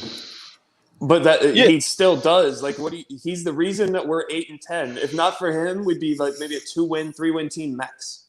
Yeah, no. He said he's not bashing him, but we just saying, you know. Exactly. I'm He calling said out. you can say I'm not bashing someone and then bash them. Like, have basis behind what you're saying. No, like coming off the bench. No, you don't. Coming off the His bench. opinion. It's Julius coming off the bench. No, not Julius. We talk about Taj. He wants Taj to play over Julius. I didn't say start Taj. No. Yeah, he didn't say that. I misheard you then. I apologize. I misheard you. That made me go nuts. You can understand why I said that. And I know what Zach went to do now.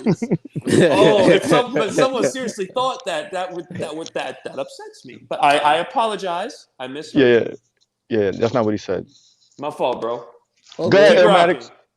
Nah, Taj is in the break glass in case of emergency box. I don't think we're gonna see him, and it is absolutely necessary. Oh, okay. Hey, Chop. Randall is what he is, man. There's good things, there's bad things, but he's made good deposits. So, question, right? Question. The big elephant in the room, as always. Withdrawal, there's still enough in the account. I mean, he's not killing us. I mean, like Zach said, if it wasn't, this is the reason we're winning games. He wouldn't even be an all-star this season. Just accept it. As much as you hate him, accept it. If Knox started averaging 25, 10, and 5, or around those numbers, I would be singing his praises. You would not hear another thing about it. He's the player I hate the most on this team. You would not hear me say, we got to get rid of him. If he's showing 18 games in, he's putting up numbers Julius is, we hear me the first 5 games admit I'm wrong. I wouldn't be holding on to hate. I hear you. I mean, you guys always said he's a one-trick pony. What else can Knox do? Exactly. But I'm just saying, even if Knox all of a sudden started, this resurrection, this turnaround like Julius has, I wouldn't be hating on him still. You know what I'm saying? I mean, we almost judge these guys daily. And a lot of us do that. Yeah. We judge them by the game, I mean, and it's unfair to them, but it's who we are. Game by game, and Knox's numbers game by game don't look good. Sorry. No. I mean, people are probably going to kill me for saying Frank should take Knox's minutes. Knox is way younger than Randall, right? If I'm not mistaken. Yeah, of course. Yeah, but still, I mean, Julius in his first 3 years against Knox in his first 3 years. What do you even have to? Yeah, you're right. This is his 3rd year, right? You look at what Julius. All right, Sin. Let me tell you what I tell everybody about Julius. His first year, broken leg. True. Right. Huge setback. We can all agree. Right. Second year. Oh, who is that? I can't see the pause. Is that Mo? Salute. Brother Mo. Top of the morning. Second year was who is that? I'm hearing an echo. Somebody have YouTube up. Salute, Brother Mo. If somebody has YouTube up, you got to just be on StreamYard. That's what you're going to hear now. Okay. Okay. You're good, Mo. All right. Sorted. Good. Anyway, second year, Kobe's retirement tour. None of those players on that team, not even just Julius, got any benefit from that. Third year. That was Ingram, Lonzo Ball, right? And they let Nick Young go off or try to go off all the time. And the dude got the tattoo on his neck now, right? That was that squad. The dude with the tattoo on his neck now? Yep. So a lot of and look what Jordan Clarkson's doing now that he's away from that situation. Look what he's doing. Now he's with a good organization. But anyway, so Randall starts getting better third year, and then he's traded, right? Or not traded. He might not have been traded third year, but anyway, he was traded to the Pelicans. And you had AD, yes, but AD was sitting out games. There was drama all over the place with New Orleans. Right. So, and he's quietly balling out. So then he comes to New York. perennial loser organization. As much as I love my Knicks, we weren't a good organization. I mean, we're still taking steps. I don't think we're a good organization yet, but we're taking steps to that. Okay. But you ask a guy who hasn't been the man in the NBA ever, here's the ball. You're getting 20 shots a game. Lead us to wins not by yourself, but be the best player on a team. Get your teammates involved, make them better. All this stuff Julius never asked to do. There's growing pains out of that. Was he better than Mook? We had Mook last year, correct? Right. Yeah. So he was the best. He was better than Mook last year. He was the best player on the team. Yes. Better than Mook. Mook filled his role better, but Julius is our best player, and you see why. After he had his, I call it like a growth year, right? Like a year of experience to learn how to be the number one option, and all the turmoil on the Knicks even last year with Mills and all this crazy stuff he was saying, and Fizdale probably drawing drawings on his whiteboard instead of plays. But anyway, now you have a good coach, a good system in place. It's still a little delayed because of the pandemic and all that. You didn't have a full offseason. But who came in the best shape? Randall. Who learned how to make his teammates better? Or at least get them involved? Randall. Who's playing the best ball of his career?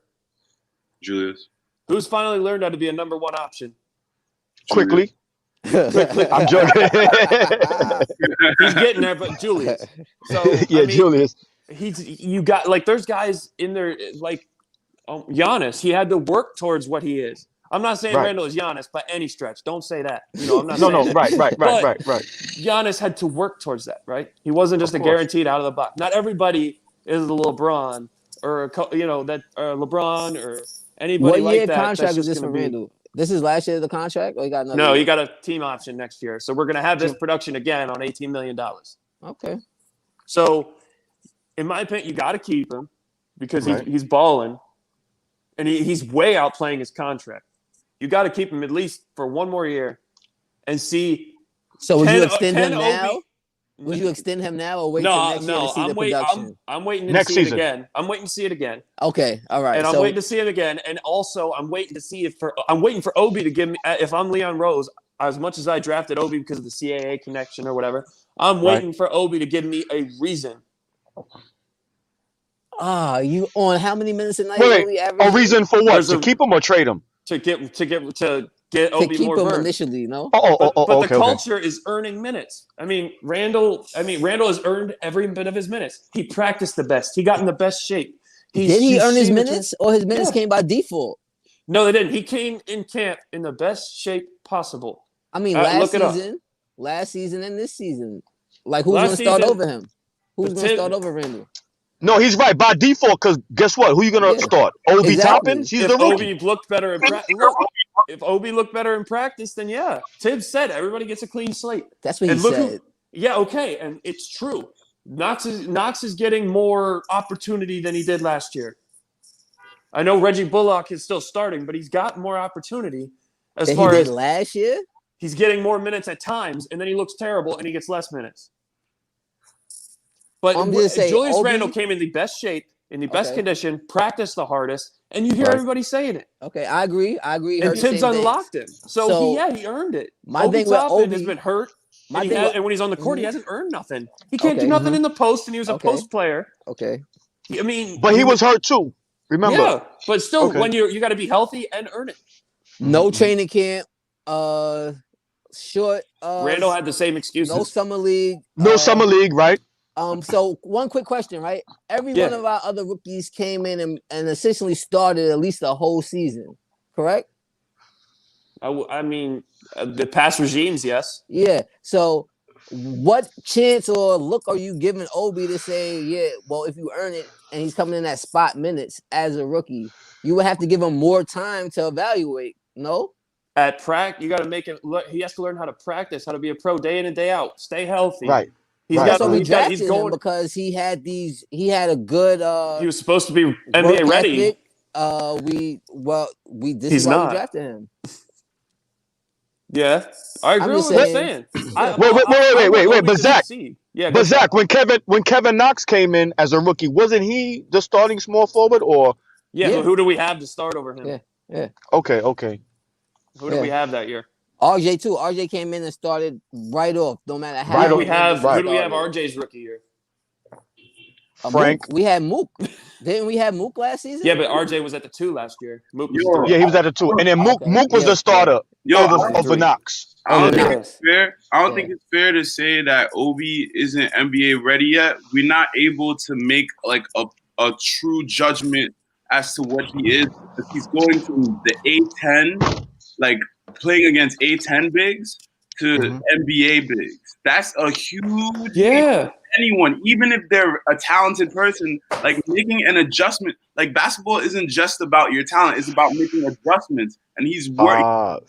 But Mo, he's working through making that adjustment. But Mo, when he gets a mismatch, like for example, Cedi Osman, who is smaller and than the bigs he dominated in college, and he spins around him. When he gets the ball, he looks scared. He looks timid, and he looks herky jerky. And then he takes some weird spin, goes baseline, and misses a layup multiple times. What he's good at right now is running the rim, catching lobs. Yeah, exactly. Yeah. So he's not NBA ready yet, is what I'm saying.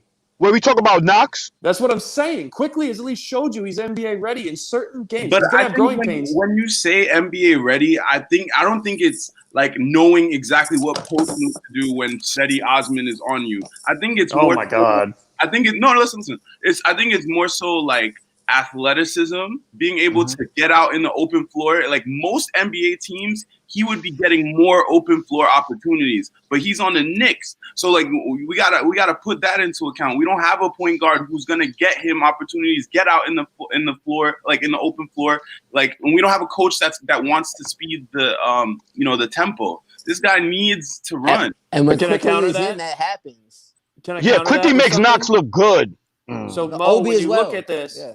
When you look at what I deem and what I think a lot of people deem NBA ready as is you're going to have growing pains, yes, but at least be solid at what you were great at in college. What is Quickly solid at?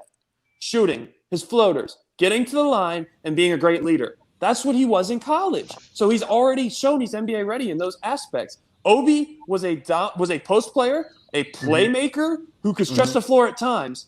He was a playmaker at Dayton. Watch his film. But he's shown that he's a solid playmaker at times. He's a little crazy with his passes, but that's growing pains. Okay, he might be a little bit NBA ready as a playmaker.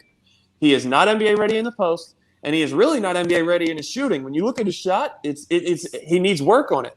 So what I'm saying, but he is NBA ready in terms of screen and rolling. When you put him in a screen and roll, like I think physical. I don't think he sets hard enough screens. His base, he doesn't have the base. Yeah, but he's converted on a lot of those opportunities with Quick. Yeah, running the rim, but that wasn't his. That wasn't what running the rim. Any athletic guy is going to be good at that, but that's not what he's supposed to be. No, this is his. He's not a post player. You've said this a lot of times. He's not a post player. He's a rim runner and a pick and roll guy. He can run. He can run on a fast break. He can spot up to shoot threes, but he's not a post player. Like, what are you talking? Did you watch his film?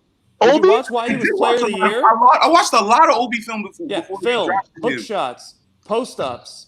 He was that guy. But watch it again. Watch it again, Mo.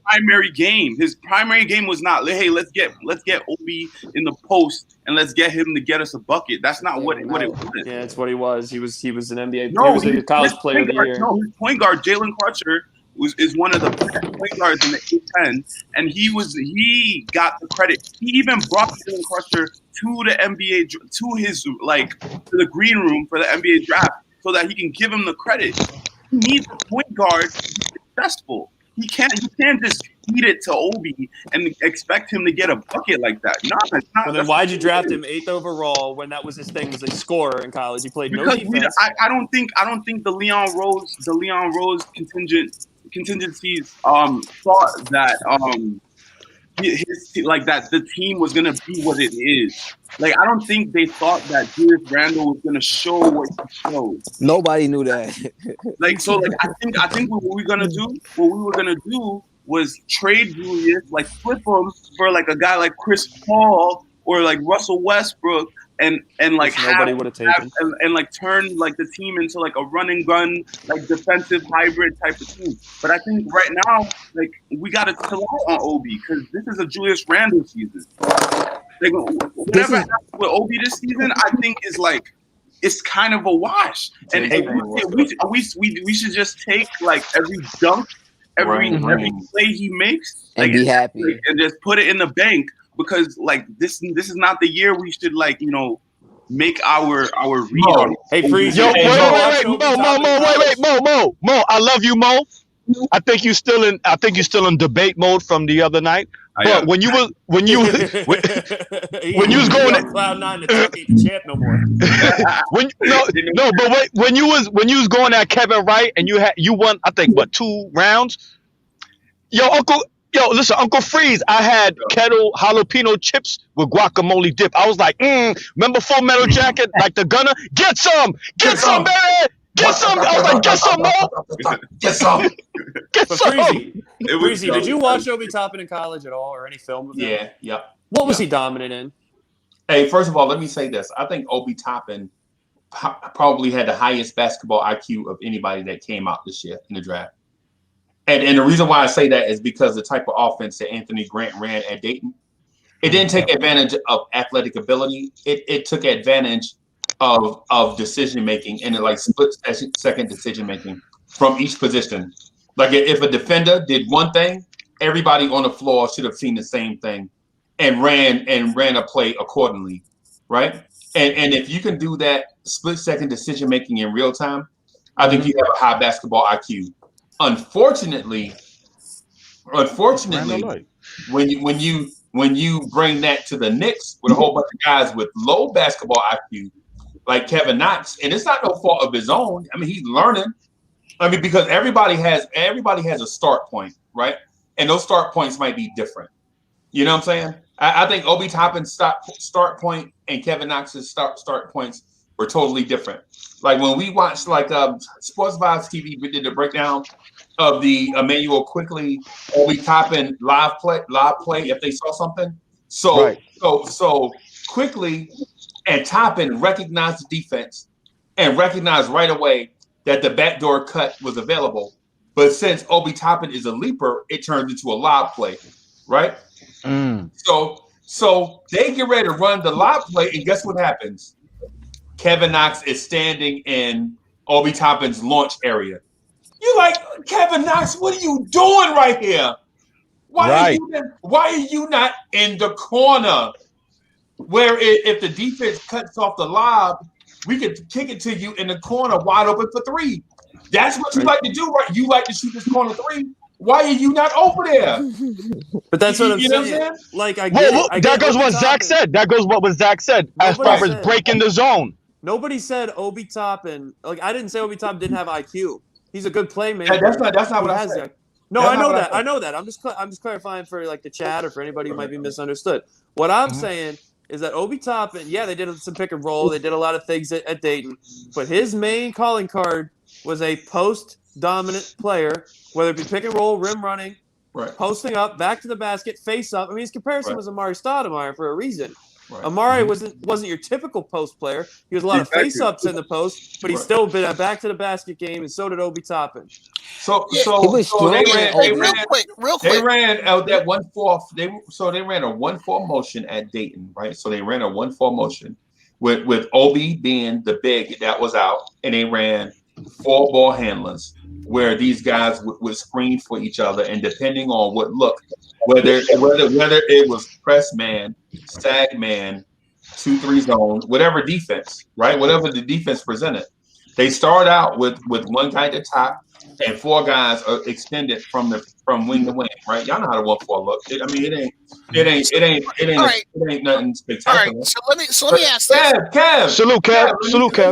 Let Breezy rock. I thought you were finished. I apologize. I'm finished. Get it, Kev. Are you really? Here's the thing. I just want to ask y'all an honest question. Does Obi look lost out there? Yes. No. Sometimes. No. Yes. No. And so with the ball in his hands, yes. So don't let his look of frustration and stuff like, what are you doing here? Make it look like he seems lost. Because I just mentioned like him and Quickly recognized the play, right? They recognized the basic play, and they tried to run that play, and Kevin Knox is there. So the look on Obi's face is like, what are you doing here?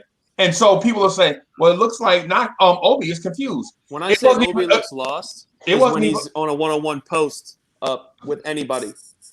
Okay. Inside, he looks lost. I feel like he's moving too fast. That's not the player I want him to be. I don't want him to be the player that you feed him in the post and you want the modern basketball when there's no post ups or mid range. No, right? you want your four to be able to pop out and hit threes like that. Like that's what I want, and I think Obi could become that kind of guy. You want your four to be able to make athletic plays. And but Mo, other parts to it is this. Obi is looking at Mitch like, why are you screening for the screen and roll, but you don't present, but you don't present yourself as an offensive weapon first. And I don't know about anybody else. Yeah, I don't know about anybody else, and I know we're going to get to it. I don't know if y'all talked about it or not.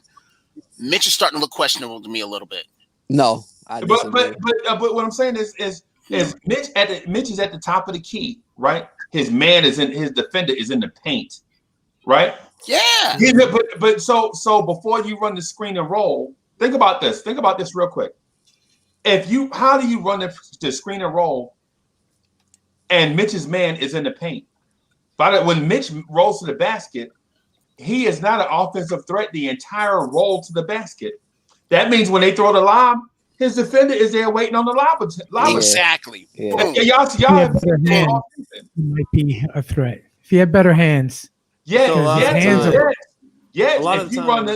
you run it with Obi, say for instance, you run it with Obi. Obi is the screener at the top of the key, right? Yes. And you give the screener, you give the ball handler 12 foot of room to maneuver the screen like he wants to.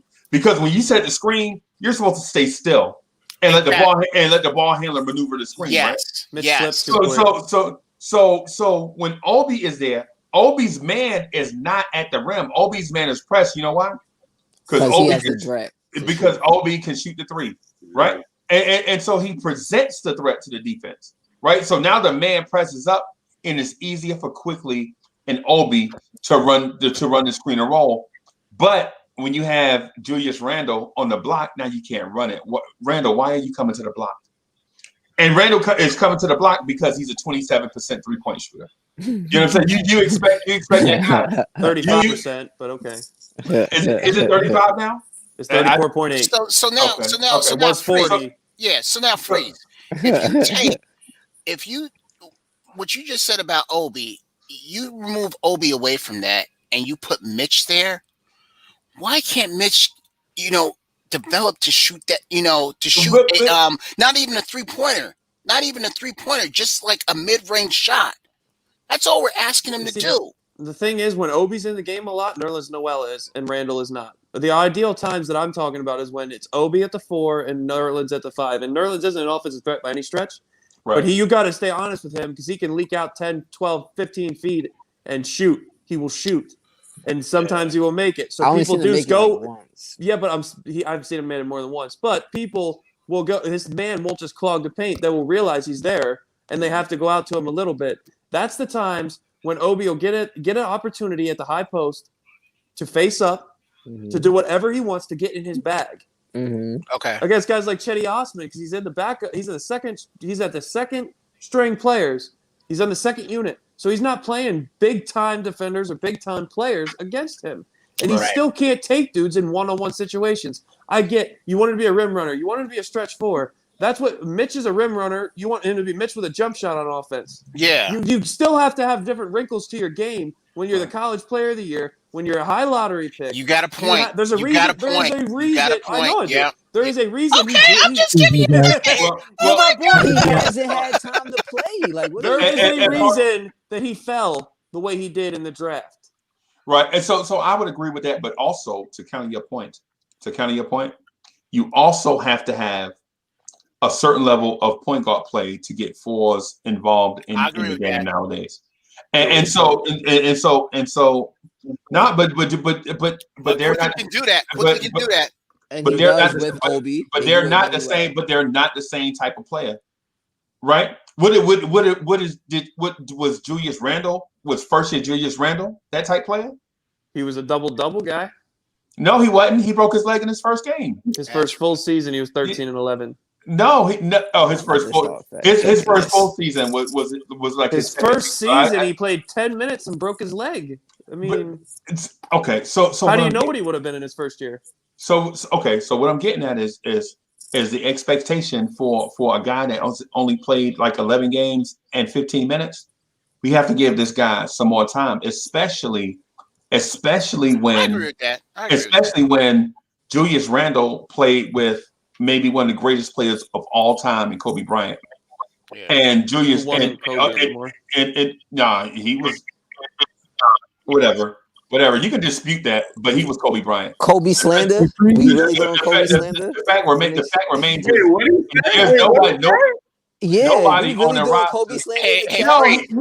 He's not doing Kobe slander. He's saying that Kobe was saying that Kobe was past his prime. Yeah, I gotta ask everybody this, but especially Freeze, I gotta ask this. I know this is a Knicks channel, but I have to ask: how out of pocket was Halliburton? What happened? I'm not for sure. Halliburton had been playing good all year. You know what I'm saying? Had been playing decently all year. And then against us, it looked like he had a point to prove. Oh, yeah. Guys, I wasn't saying Kobe was. I love Kobe. I'm saying that last his retirement tour, he was not the same Kobe Bryant. Is what I was saying. Right. No, we established that. He wasn't the same Kobe. I'm not entertaining Kobe talk. Yeah, but what happened was he in Halliburton, he sent out a tweet talking about how we, made a mistake. And made a mistake not picking. My whole thing is you're in a great situation. You're in a great situation. I'm not going to debate that, Zach. You're in a great situation. You don't need to, come at us because we didn't pick you. I mean, he's doing the same thing, Freeze, like Brandon Jennings did to us when we passed on Brandon Jennings years ago, and then every time Brandon Jennings would play us, whether it was in Milwaukee or New York, he would always have a point to prove, and try until he played for the Knicks. Yeah, until he played for the Knicks. Exactly.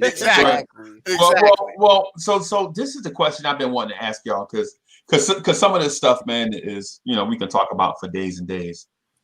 But here is the question that I want to ask y'all. Who won the Mook Morris trade? Was it the Clippers or the Knicks? Oh, listen. Before y'all say we did, I want y'all to explain. Okay, I got you. Okay, I'll go first. You know why? From the Clippers standpoint, they were supposed to go to the East. They were supposed to come out of the West, and they only got to the second round. All right, so that's one thing. And for us, our pick turned out to be Quickly. Am I right? No, we didn't take Quickly with 27. We haven't used it yet. But we used that asset to turn into Quickly. Eventually. Yeah. Okay. Relatively, what he's saying is it ended up being Quickly. Yeah. All right, Zach. Go ahead, Zach. What I'm saying is if you look at it's us, and the reason it's us is because we gave Mook. The Clippers are in a different stage than we are.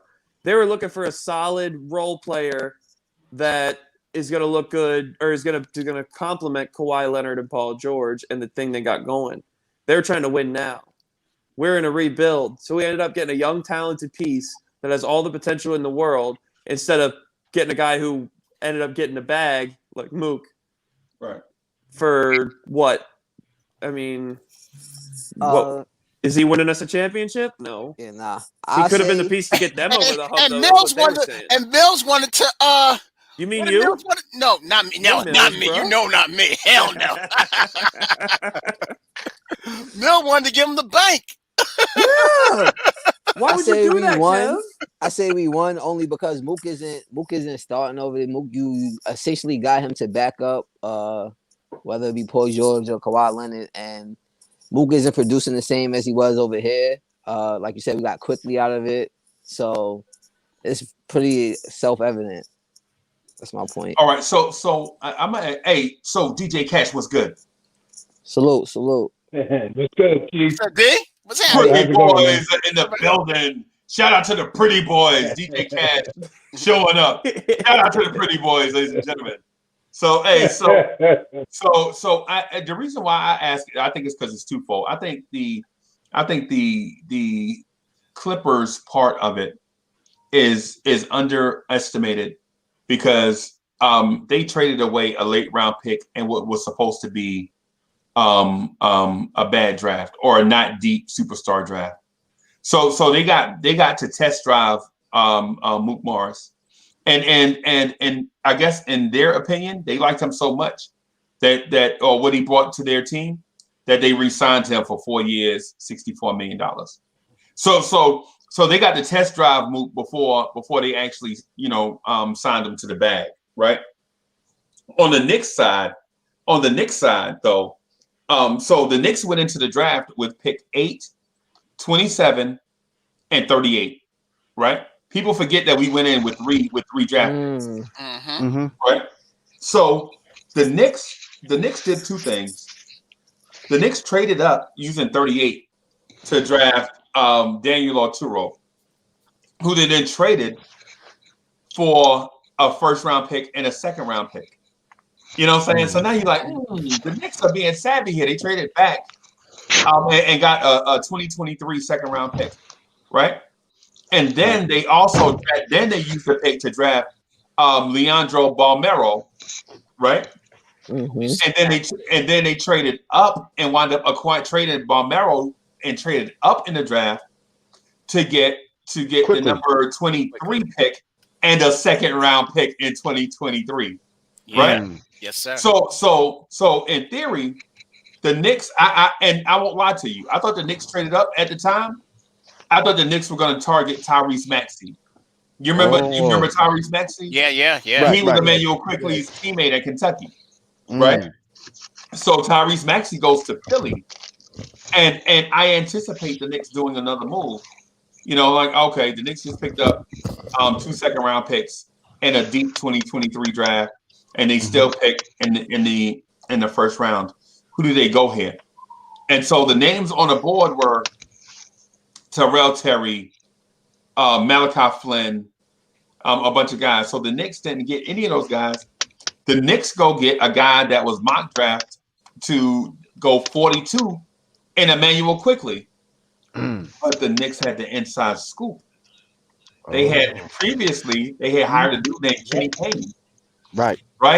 And so Kenny Payne, out of the 3 guards that were at Kentucky, Ashton Higgins, Tyrese Maxey, Emmanuel Quickly, Kenny Payne is whispering in everybody's ear like, yo, quiet as kept.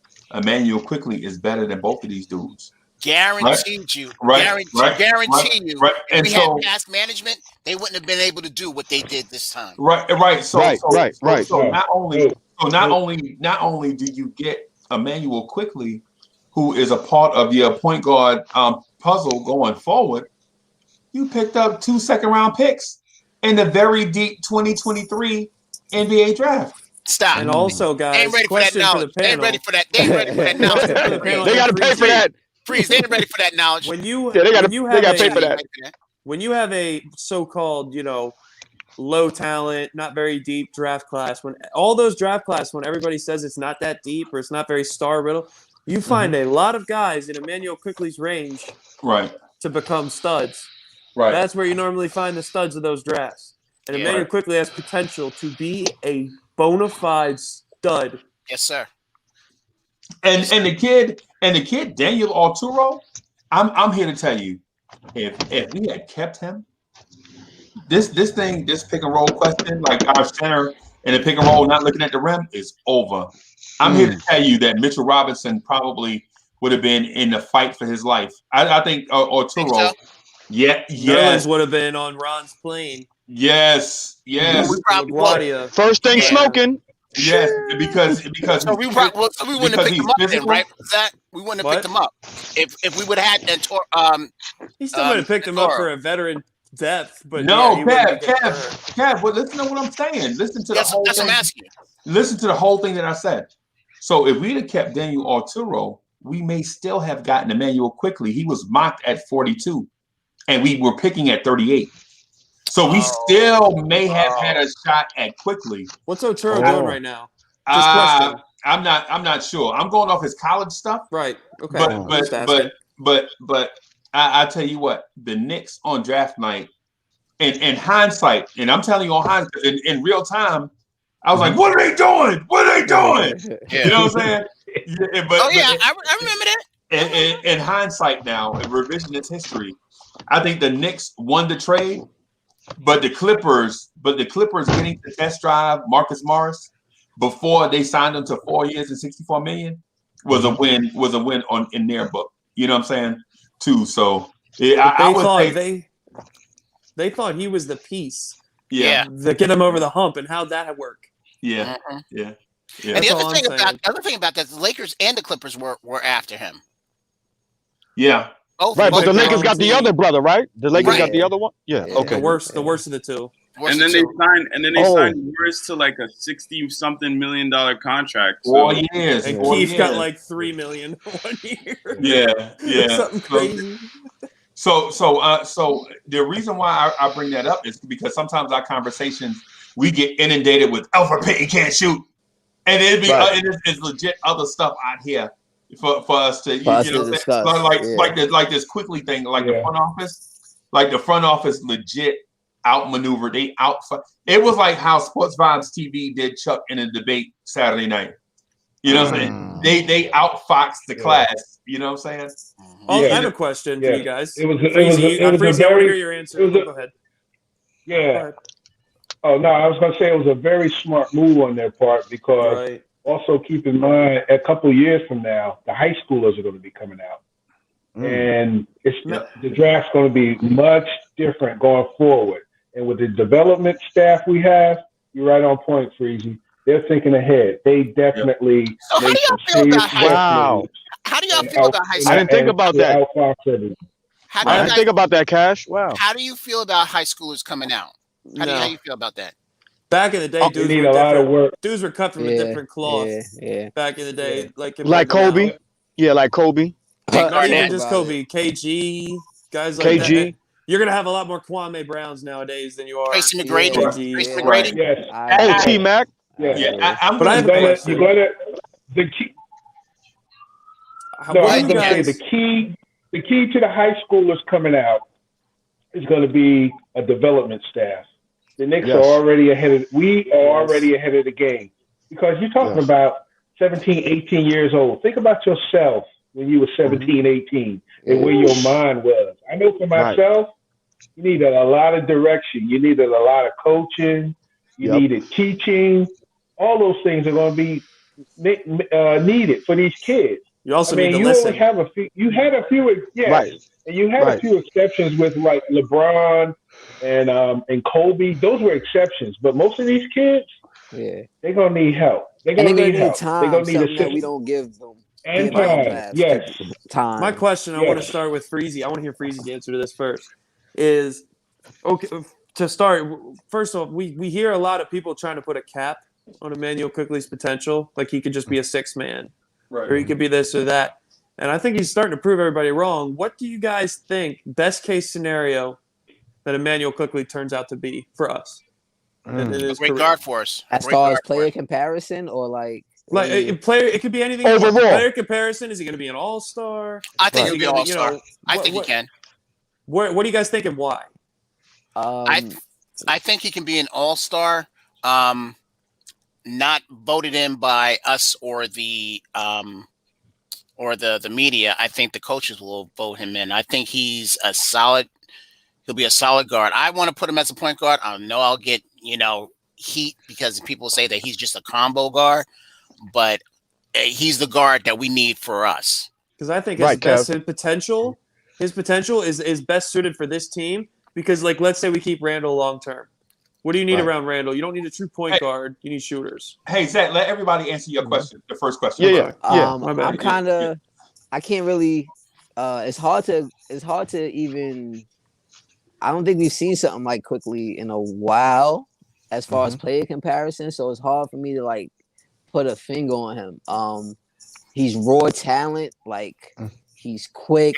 His decision making is like his mind is ahead of his body. Yeah. His shot, if he once the game slows down, it's gonna be retarded. So yeah, oh God, I feel yeah. like this. I feel like You the ain't lying. ceiling. You ain't If lying. it is like Lil Wayne, there ain't no ceilings on him. So it's just we just gonna sit back and watch and enjoy really, it. yeah. Sky's Basically. the limit for him, right? No ceiling. Sky's the limit. Absolutely. Okay. Absolutely. So that's just my take. I feel like once it slows down, he's gonna be amazing, but we have to give him that time and take the mistakes that he's gonna give us as well.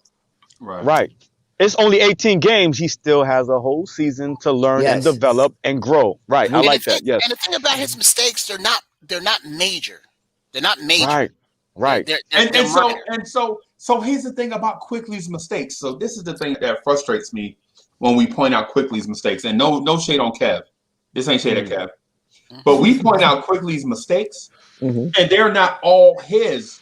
His mistakes come from things not going according to plan, and then him improvising in the moment. Picks not being set properly. And Freezer, you said that. Remember coming after what? It was a pick and roll, and what? Knox was just standing there, and he had to try to like Knox was standing there with his hand up his butt. Like, what are you doing right here?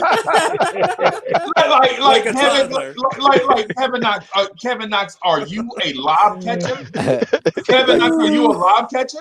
But are you an offensive rebounder? Yeah. You know what I'm saying? To defend some of the younger guys like Knox and RJ and the guys we had before this regime, we've never had a development staff till this season right here. Right. Yes. So Knox is 2-3 years removed from Kentucky, and I feel like if he came out fresh from Kentucky with this staff, then he would be a lot better. Same with Mitch. If Mitch had a year of no development, now he's getting developed. We see it. Right. Let's give Frank that development. Let's just see. Remember, Calipari said give Knox 3 years. This is the third season now. Knox talk. But fam, I'm sorry. They all get the same playbook. They all get the same playbook. But not the same development. Not the same. But reading is fundamental. Absolutely. If you can't understand your playbook, you shouldn't be on the floor. This is keep Kevin Knox's hand out of his butt. Yeah, well, hey man, Kevin Knox is standing there with his hand up his butt. He's thinking about Fortnite. Yeah. What are you doing right here, Kevin Knox? He's in the corner, like, what's good? Right. Right. Yo, Zach, stupid. As soon as that was said about the Fortnite thing, they should have nipped that right in the bud. They really should have.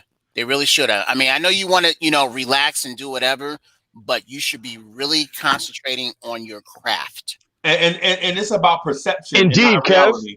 You know Indeed, Kev. And look what Quickly did.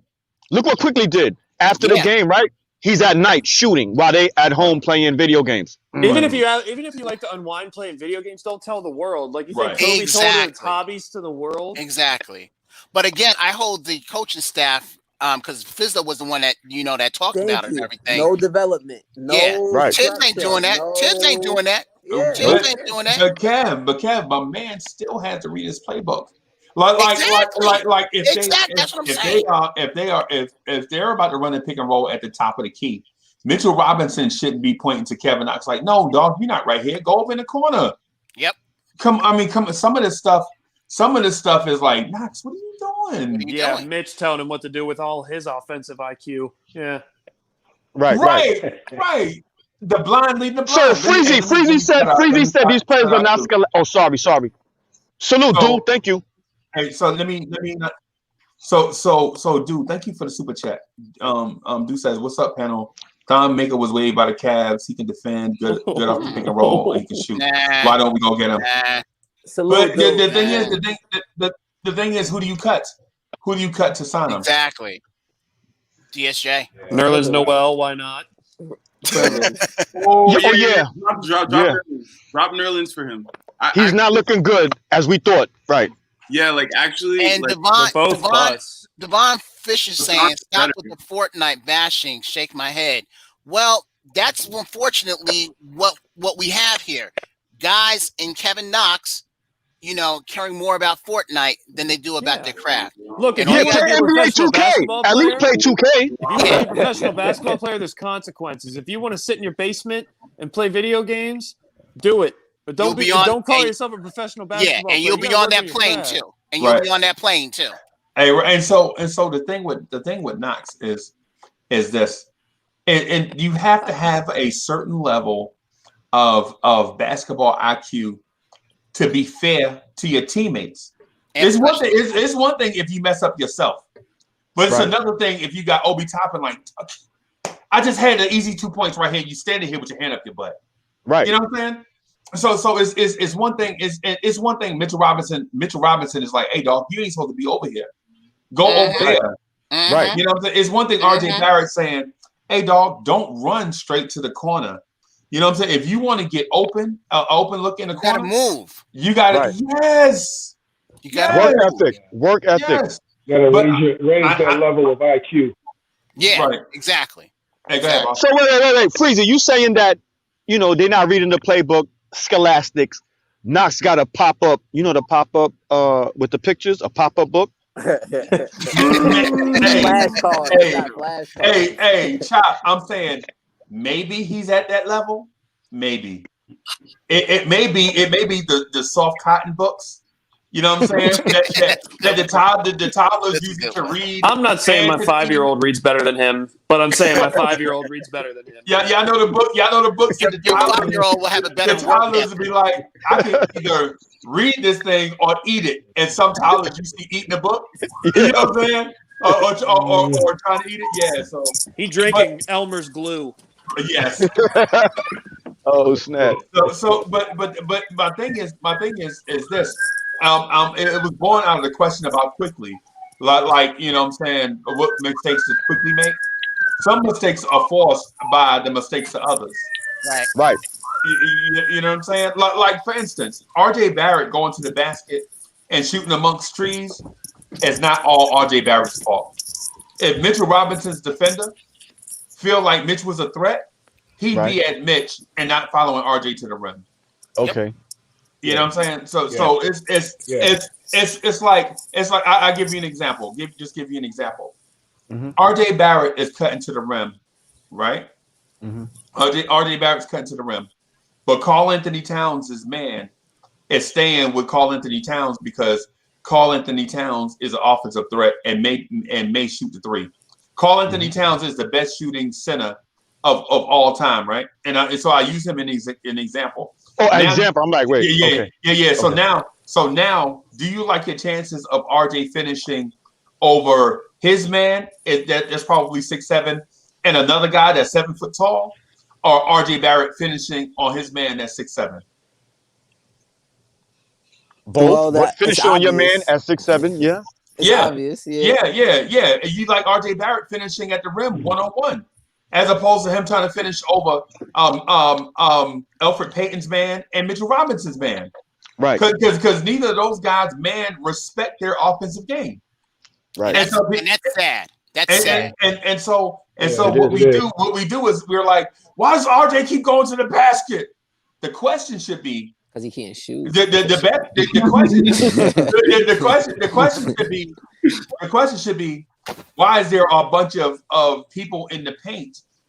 You know what I'm saying? When RJ Barrett goes to the basket, because if RJ Barrett only had his man to beat, you would see a different. You would see a different thing.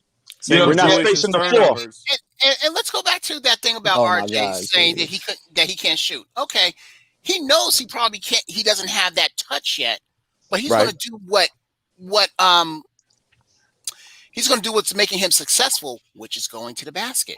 No, y'all just bully ball, right? Y'all just murdered my point. His bully ball doesn't work because Elfrid Payton's man is going to go double team RJ, and Mitchell Robinson's man is going to go double team RJ. So now freeze. These are the problem. I'm sorry. No, go ahead. I was going to say the problem with. All right, sorry. The problem with the starting unit is two guys. It's Mitch. And it's Elfrid Payton. On Freezy's point, they don't respect them. So when they step out, they're just gonna linger in the paint. So when RJ goes to the hole, guess what? Everybody there. But if you have some shooters or somebody that was respected or as a threat, as you made reference to, that changes the game. So which is to the point as an analysis of that, why we don't cut a you lot. know, you gotta alter they don't respect them. Yeah, but you gotta alter the lineup so that guys are respected. And once they're respected, then they become a threat, and then the game changes. But like Mitch is the only threat. Like I don't like the only Yo. There he is. What's up, Lou? What's up, Lou? What's up, big bro? How you doing? Mo, what was you saying now? Go ahead. I was gonna say, like Mitch is echo. Yeah, someone has an echo. You gotta relax, guys. Anyways, no, I was just gonna say, someone has an echo. It's Wait. Who's playing something in the background? I've been muted. It ain't me. Mitch is a lob threat. That's all I'm gonna say. Who is that? It's Mo. Hey, Mo, you got something on? It's not me. I got headphones in. Let me try this way. Let me mute mine and see what happens. Hello. It's Kev. No, it's not Kev. Hold on. It's not Kev. Is it Keith? It's not Keith. Keith, Nope. Keith is muted. I just unmuted. Whoever just muted, that was them. It's not me. I just unmuted. Mic check. 1, 2. 1, 2. Oh, no Not echo. me. Okay, there we go. Okay, go ahead, Mo. Okay. No, see, It's Kev. no. It's all. Wait, is it me? Is it me? No. Okay. All right. We're good now. Whoever. Yeah, we good. All right, so DJ Cash, right? DJ Cash. Okay. Yes. DJ Cash, you said that like Mitch is a problem in the starting unit. I don't agree with that. But, like, I know what you're saying. I know you're saying that he's not a threat and he helps clog the paint. But it's really Elfrid Payton. Your point guard should not be in the paint waiting for guys to penetrate. Like Mitch is so like if Mitch stays in the paint, like if Mitch is like staying in the starting lineup, it's fine because if he stays in the starting lineup, it's fine because like he's a lob threat all the time. So like I don't have a problem with Mitch being in the starting lineup. I every time somebody like slanders Mitch, I'm just not gonna be happy. That's all. It's not that Mitch shouldn't start, but he needs to be a threat. Like Freezy had pointed out earlier, when he sets the screen, he's got to be a threat for that jump shot. Because if he gets the ball and if his man respects his jumper, he's gonna come out there on him. And then that's going to help the guard go to the hole. And then if they got to respect Mitch's shot, then he can just go run to the rim. Then he can be the rim runner that he is. So Mitch, what I'm saying about Mitch, not that he shouldn't start, but he needs to develop a shot. He needs a shot. Or that's even Cash. become a threat. The next evolution of Mitch's game is a jump shot. Do you think he can be a threat where the he can game stand changes. out? Do you think he can't do it, or he's being instructed not to? Is like, do you think it's that's a good question. Even being a threat, though, like as far as like being 15 feet away from the basket and being a threat that you could pass him the ball and he could do something with it a little bit. You know, like if you're passing the ball to Mitch anywhere away from the restricted area, he's just giving it up quick. Like because everybody knows he's doing it. Hey, so the thing with Mitch is this. I keep saying. And I think we might be missing it, or maybe I'm not saying it effectively. The thing with Mitch is when he gets the ball, he doesn't even look at the rim. True. You know what I'm saying? So the fact that he doesn't shoot a jumper is one part. But Mitchell Robinson, when you get the ball, dog, can you at least look at the rim? You ain't got to go there. You ain't got to get all sham god. So do you think it's fundamental? Yes, it's fundamental. When he catches the ball, he telegraphs his pass. So you feel like it's fundamental when he's enabled to do that? No, I think it's Mitch is so raw offensively that the fact that when he catches a pass, he even telegraphs handoffs. Go Gators! Go stupid! Who was that? Yeah, get him out of there. I don't know. Not me. That's not me. I think that's Ty Walker. That's Ty Walker. Who is he? Who is that? Let me do. Apparently a Chiefs fan. That's all I know. Yeah. Let me just do that just real quick because he probably just ain't ready. Probably just got some stuff going on in the background and stuff. But the thing is with Mitch, he telegraphs everything offensively. You know what I'm saying? Everything that's not a dunk, he telegraphs it, right? So now defenders, like with the dribble handoff, they know that Mitch is not going to shoot it. So now you have his man, and you have his man and the dude and the receiver, and the receiver's defender looking for the dribble handoff. You know what I'm saying? When you telegraph it, now it's like, yo, you not even an offensive threat. But what happens if Mitch stops waving the ball out to the side like he Wilt Chamberlain or somebody, you know what I'm saying, waiting for the dribble handoff, and gets in a triple threat and looks at the rim. And Freezy, and everybody here, that is going to be the thing that will hold him back from getting that huge contract, because that's all he is a rim runner. Right. And the Mike J09, I'm not saying that Mitchell Robinson is a problem. No, not at all. I'm saying that one part of his game. Yeah, that one his part game of has to develop and mature. He got to develop and mature. And we just got evolution of his game. It's not that he's bad. He just got to move forward. Yeah. Right. Okay, Free Keith. I know you're gonna come at me, Free Keith. Come on at me. I'm not we shouldn't even be talking about Mitch. Like Mitch is so far from not the problem. Like, absolutely. I agree. When we were talking about projects 3 years ago, it's Mitch really is the example of what everybody was talking about, what a project is. Somebody with talent that need to get better, and they showing their talent all the time. Right. That's Mitch. Yeah. I'm not even talking about Mitch. Yeah. I'm not even talking about Mitch no more. Y'all bugging. Like Mitch we're not bugging. We're trying to see anywhere near no problem. Hey, Keith, are you saying? Are you saying that Mitchell Robinson? Are you saying that Mitchell Robinson? Look at the numbers, Brody. Look at the win share numbers. Look at Mitch's win share numbers, Brody. That's not a forward-looking stat. That's a backward-looking stat. That's a stat that says this is what this person did and contributed to in winnings. Look at Mitch, bro. Pull that up. He's not the problem. Let's talk about his flaws. What how come he can't catch the ball down low? How come nothing? What has he gotten better down low? He got to work on that. But Uncle Keith, Freezy was saying Mitch is still like a one-trick pony, just like Kevin Knox. He can only do one or two things. Right now, offensively, so what? But that's his bag. His total bag right now is a team plus.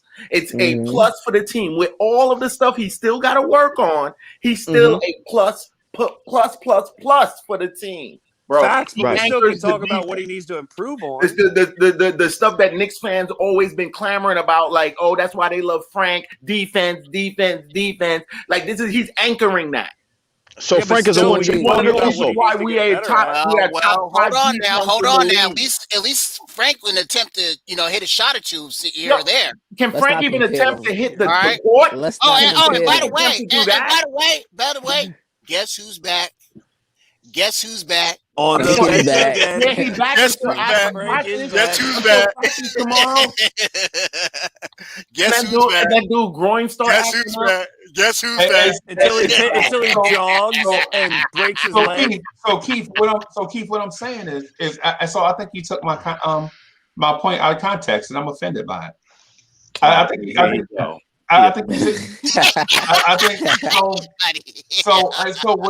What I'm saying is this: for the things that he looks to execute offensively, certain things he's fine. Defensively, he's fine. That's not what I'm saying. What I'm saying is in the team game, when a player doesn't even look at the rim, that creates a 4-on-5 situation offensively for a team that's already limited offensively. Yep. That's what I'm saying. Why do you think the Rockets regret giving Capella the bag? He has more to go into his offensive bag. I definitely agree with you on that. But like I look at certain things, like there's certain things like from point guard to center, right? Each position has the thing that they're supposed to do and they're supposed to be heavy on, and the other stuff is pluses. Right. At center, he's supposed to be heavy on defense, and his offense is a plus. Right. You know what I'm saying? Right. Point guard, opposite. You know what I'm saying? Like you're not expecting a point guard to be able to really get busy with threes and holding down, guarding, locking down fours and stuff like that. But you expect that from your center. Right. So my center is giving me above board on what he's supposed to, his main job. He's giving me above board on that.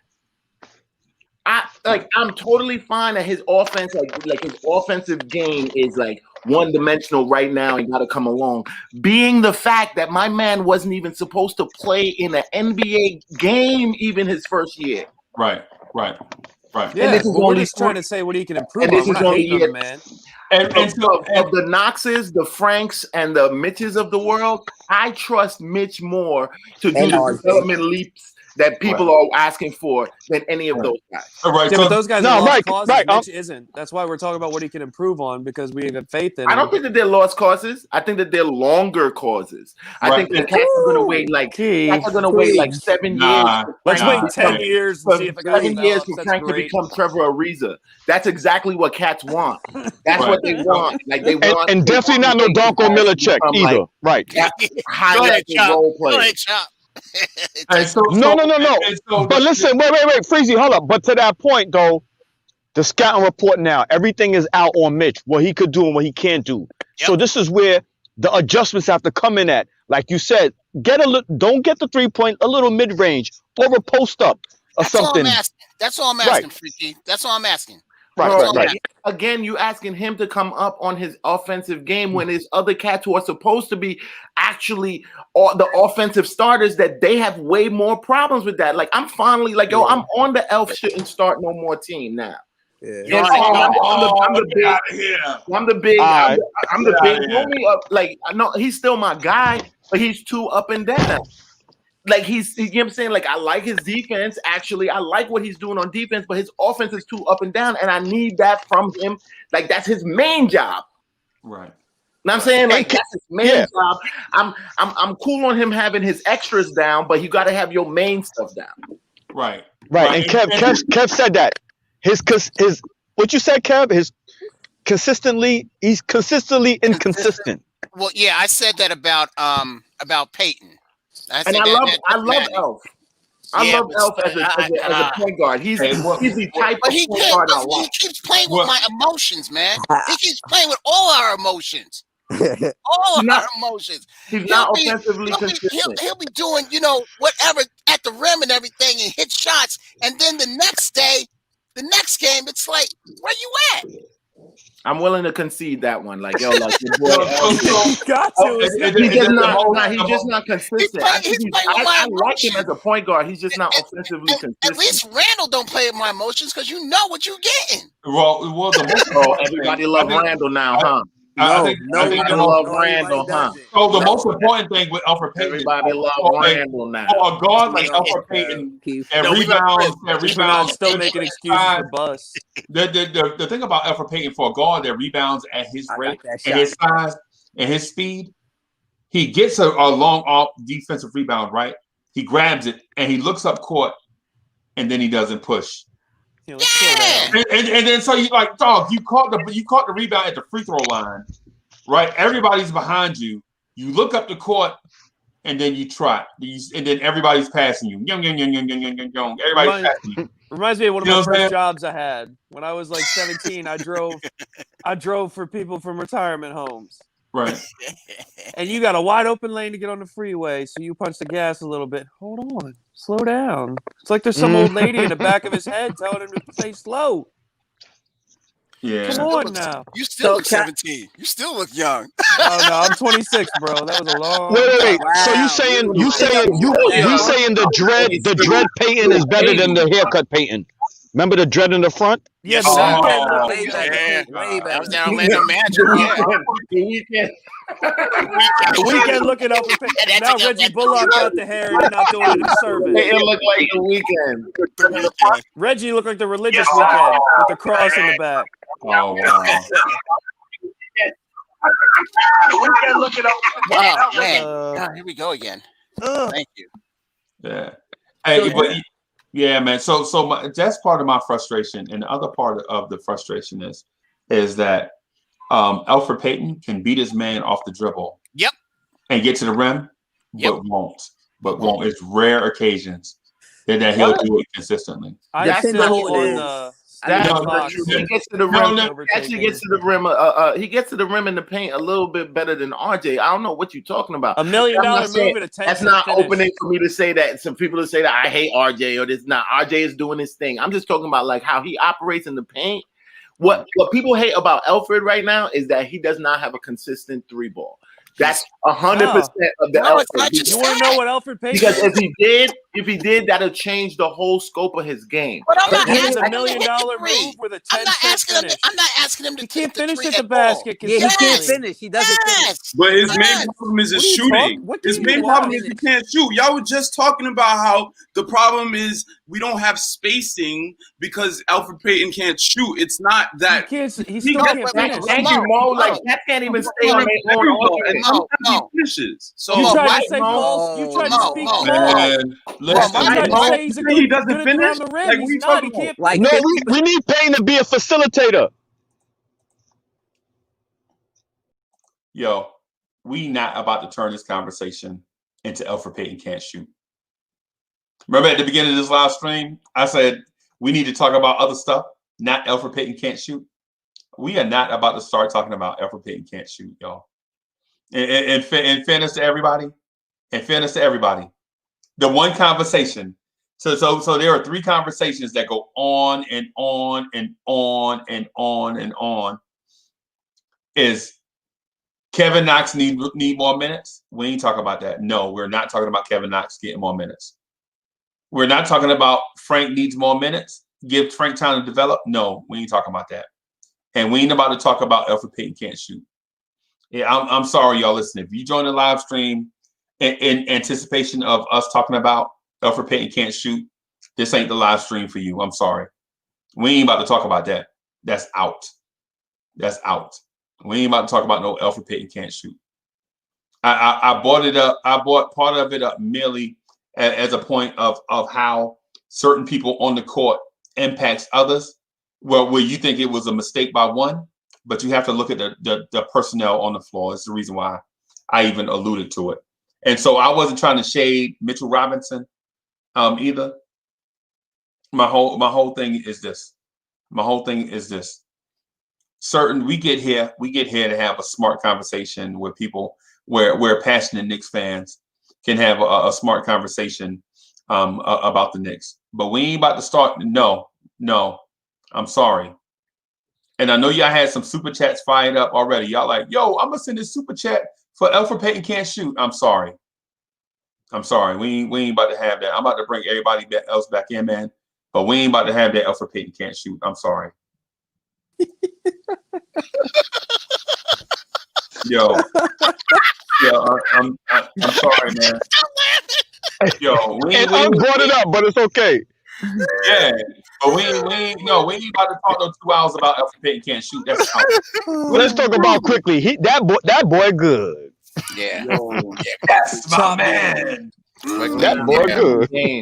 Scored 31. That was phenomenal. And I feel like that was the thing that came out the game that was the best information that came out. 31. Oh God. Hello? Like okay, so let me ask he literally almost brought us the victory in the fourth quarter. Like the refs. It wasn't so much like the amount that he scored, but when he scored them. Hey, like, Kurt. Hello. Like he came through in crunch time, like yeah. That's what like a bat out of hell. Tell him, Keith. Like how you perform when your ass is the tightest. Like when you can't teach that. Pressure, You can't like, teach that. He was doing that joint easy. Hey, y'all, even in the little bit of seconds left, Keith, remember it was like, and it went down to like 5.3. He ran all the way down and threw an ollie to Mitch. I appreciate that kind of work. Like that's the stuff that I look at when I look at is somebody gonna be great or not. Right. Hey, y'all, Kurt want to put in the video chat that he has a problem with Mitch, but not say it on the chat on the live stream. Kurt, what's your problem with Mitch? Go ahead, Kurt. Can you hear me? Yes, I can. All right, Mitch can't rebound the basketball, guys. Right. He's terrible. Against bigger players. You're right, Kurt. Against everyone. He's averaging about 7 rebounds. He should be a double-double. You're right. Yes. That's disgraceful. He's a backup center. Give him 15 minutes a game. That's it. He needs more development. Oh, I'm glad 15 minutes a game, bro. 15 minutes a game. That's it.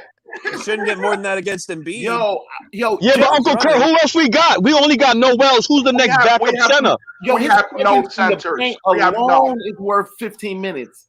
We have no centers. That's the problem. You guys' standard is too low. What? Standard is too low. The standard is too low here. We need a bruiser inside. We need a Steven Adams, that type of a big body. Go ahead, Zach. Clint Capella had 10 Capella. He beat Clint Capella. What are you talking about? Come on, Chad. He did double. 10 yeah, when he played Atlanta, he beat Clint Capella. Oh, Kevin, are you nuts? Are you nuts, Kevin? Are you nuts? No, you are. You are. Getting the lion's share of the rebound. I can see if Atlanta won a game, but come on, man. We're without Knicks Mitch, fans. we don't win that game. We're Knicks You got fans. Kev sweating. Wow, I've never heard this kind of buffoonery. What is going on? Buffoonery? You guys did you see Derek Jones box Mitch out last night? Are you watching the game? Right. Yeah, Derek Jones was. Kurt. Derek Jones is 210. We made Enes Kanter look like a defensive player of the year candidate. What wow. Are we doing here? Oh. Yeah. Unfortunately, he's right about that. Kevin Keith. You know what we want? I think we want like a recreation of the 90s Knicks. Like we want this like 90s Knicks version in 2021, but it's just not. It ain't the league for it no more. No, we just want somebody who can actually body Embiid without getting thrown around like Knox was with Williamson. Who's Zach? Me. I like that comment. He knows what he's talking about. God. That's my guy. Seriously, Jack though, knows what he's talking about. Jack knows what he's talking about. I'm not trying to bring up Knox, but like that's what Mitch reminds me of. If he goes against a guy like Embiid, he's going to get sunned like Zion. All he Knox. needs to do is get some size on him. Like that's give him time to get his grown man weight on. Like just that's it. Yeah, man. He getting ate up like a Twizzler. Twizzlers. But then let's go to a game like the Bucks. Let's go to a game like the Bucks when he was manhandling Giannis. Yeah, Julius was going one-on-one. Let's not just like.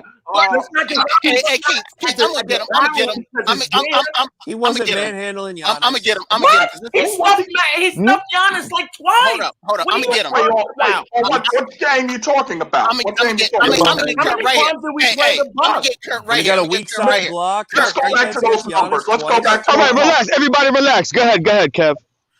Kurt, are you saying that we're supposed to get rid of Mitch? Is that what you're saying? No. I said he's a backup talent. 15, 20 minutes a game. That's about it. Backup talent. But who are you going to split the minutes with? We don't have nobody else. But this is your problem. You're telling us we don't have anyone. We got to get someone. That's the point. Right. Okay, that's a great question, Kurt. You see that as the immediate problem? Like, you see yes, I do. When you have Derek Jones, who's about 50 pounds, boxing out Mitch, that's a disgrace. We are like the number 5 defensive team in the league right we were now. Number 1 you are telling me that our major problem is at the center position, and we need it. It's not. You're absolutely right. That's the problem. We didn't say it's a major problem. Mitch is one of the main issues. That's crazy talk. Mitch is one of the main problems. Hold on, real quick. Mitch is one of the main problems. Keith, you got on me for getting emotional the other day. I just want to say, payback's a payback, bro. Right. Dude, this is ridiculous. No. Wait.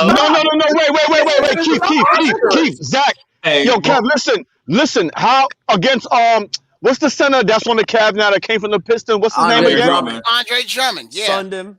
How did Mitch look amongst him or against him? He looked like Andre was daddy. Yeah, he was bad. He was bad. Okay. Daddy. I can understand where Kurt is coming from. We need another big body center on the squad, if you will. Who's Chop? I like him too. Zach and Chop. Those two right there. That's it, Chop. Because they're being fair. You guys are playing fair. We're a top 10 rebounding team. We're a top 5. Yo, this is what I'm not understanding. All the stuff that a center is supposed to do, like all game, getting done at an elite level. You're talking about taking one of our cornerstones and only giving him 15 minutes. That don't make no sense. That don't make zero sense. Rivers is out the question, Zach. Rivers ain't did anything. Yo, Thibodeau already said that he's the cornerstone of their defense. Tibbs is saying that this guy is the center of their top 5 league leading defense. Hey, so y'all check this out. Are you telling me? Keith, hold on. So what I'm trying to tell y'all, I got about 10 minutes, right? So I got about 10 minutes before I have to end the live stream. So what I wanted to do is give everybody enough time to get their points in before we get out. I need a drink after this. And so I need a drink. I need a drink after this. So relax, Kev. You gotta relax. My thing is this. I'm gonna just say this and then I'll back out and let y'all eat. My thing is what Kurt's saying is a different take. And honestly, I find it to be refreshing, though I don't completely agree. 15 minutes sounds like, I don't know. But if Mitch was splitting time with another guy, yes. He's not a starter. That's all. I'm not saying to get rid of him. He's not a starter. Right. But all I'm saying is 15 minutes just sounded excessive. You're thinking of the players we have, buddy. That's all. No. I'm thinking of getting a starter and putting that guy on the bench. That's what we got to do. Wow. Triggered. Wow. Okay. Wait, Kurt. Triggered. Yo, wait, Keith. Kurt. Let me ask you a question. Yes, let's say we didn't get. Let's just say we didn't get. Kurt. Yes. I want to ask him this. Let's just say we didn't get Elfrid Payton, right, in the offseason and before Rivers, right? Okay. Let's say since Rondo and Dwight Howard was free agents, should we have got them? Would you want to see Dwight Howard over Rondo? Dwight Howard, I guarantee agree with that. Not Rondo. Rondo's injury prone. So's Dwight Howard. So's Dwight Howard. Not as much as Rondo. No, I'm just saying the free agents that was available. Like fans be mad choosy. Chop, you hit it right on the money. A bruiser like Dwight starting, Mitch coming 15, 20 minutes. There you go. That's the tandem right there. I want to ask that. I wanted us to pick up Boogie Cousins. Yes. Why you want to? The guy just came off an Achilles tear. Why do you guys want these injuries? Are you seeing what he's doing? Yes. He's a bully. Yes. I like him too. So that just let me know you don't watch basketball. Yes. Are you seeing what Boogie Cousins is doing? I don't want to Achilles tear away from not having a center again. And he's getting paid pennies. Then we could have said And Cousins is that New York style of basketball we like. Tell him, Keith. Hey, hold on, y'all. I hate you, man. Hey, hold on, y'all. I'm gonna have to. Zach is chilling. Hey, Kurt, so how long have you been a Knicks fan? I've been a Knicks fan. What is 1993, maybe somewhere around there. Okay. Derek Harper days. Yeah, okay. I like Derek Harper. Hubert Davis. We could use a Hubert Davis right now, couldn't we? Yeah. Yeah. Yeah. Kev gonna start rocking in about 30 seconds. He's old school. He's old school. He's old school. Okay. Yo, super old school, yo. Like, I said you were becoming shooting. He's a shooter. Derek Harper had like the Hitler mustache. Remember, Derek Harper had like a Hitler-looking mustache.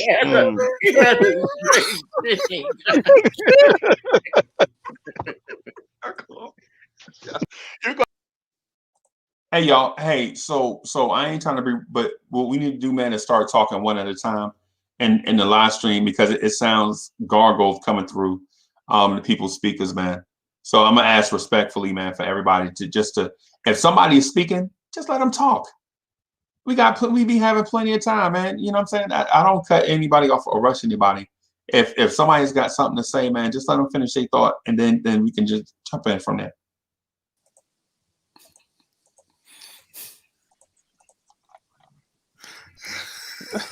Uncle Freezy, we sorry, but this is what you do to us. You start us off in the morning man. like, yo, what's good? We hype. We passionate Knicks fans.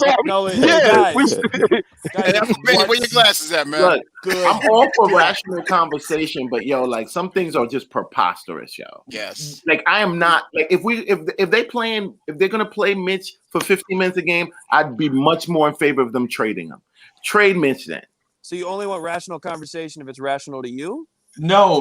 What I'm saying is, as far as the conversation goes, what I'm saying is, if somebody is speaking, I don't care what you say.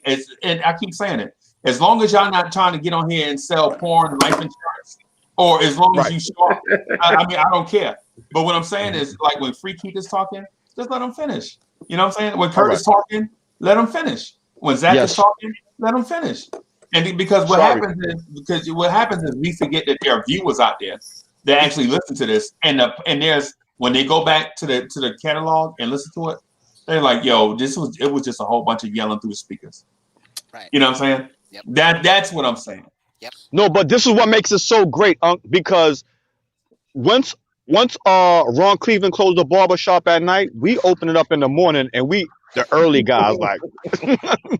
Don't forget about the Knicks at Night podcast. Knicks at Night podcast every night, 11:45 p.m. Yeah, that's when you close the doors. You can't get in the barbershop, but we in the back. Right. But this is you can't. The fans, we passionate. We're gonna argue. We're gonna do this. This is what transpired. Yep, I got to get off. Kev, check the message, I love bro. y'all, man. Check my message. What's the message? Let me see. Wait. Before you go, sorry, little sin. And before you even go too, Zach, do Kev impression right now before he goes. Okay, hold up. I gotta get back into character, bro. Give it to him, baby. You can just watch the video. Yeah, I'm gonna watch. You want me to do it? I can do it. Do it right now, but I'm still gonna watch the video. Do it. You sure? Yes. Yes. Go ahead. All right. Yes. Well, see, here's the thing. I think Frank Ntilikina doesn't get a fair shot, you guys. Okay, he plays defense, and we're a defensive team now, so he really should get a shot. He had that 20-point, 10-assist game one time. Let's give him a shot. I think he's we give him 30 minutes. He's going to be first-team All-NBA, Defensive Player of the Year, and Kevin Knox is trash. And Frank is making millions of dollars a year. We're not. So let's stop the hate, you guys. Right. Here's the thing. Right. Hey, anybody else think that Kurt sounds like PJ Carlesimo? I think Kurt is PJ Carlesimo's burner account. Zach, no way. I don't know. Hey guys, I love y'all. All right, take care. Okay. All right. Love you, Kev. Crazy. So crazy. Yo. You're saying that Sprewell choked me then? No. I will not confirm nor deny. Keep this Sprewell right now. No. I'm looking at jokes. I'm looking to get choked out. Hey, so I respect his take on Mitch. I don't necessarily agree, but I can at least respect it. Because a lot of times people get here and they say, "Hey man, Uncle Freezy, Mitch, hey, Alfred Payton can't shoot." And I'm like, I know. Why are you bringing it up? You said not to bring it up, though. True. I think the Mitch thing is highlighted because we have a backup who's basically I wouldn't say heir apparent, but is similar to him. I think if we had a big bruiser backup, then Kurt would be a little bit more okay with it. I have nothing against Mitch. Yeah, I think Sin, I'm saying we should get that player. I'm not saying according to what we have.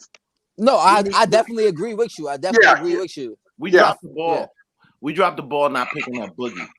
I agree, Steve. I agree. I've been wanting Boogie. Why do you like Boogie so much? Why Boogie though? Why him of all? Dude, he's everything Mitch isn't.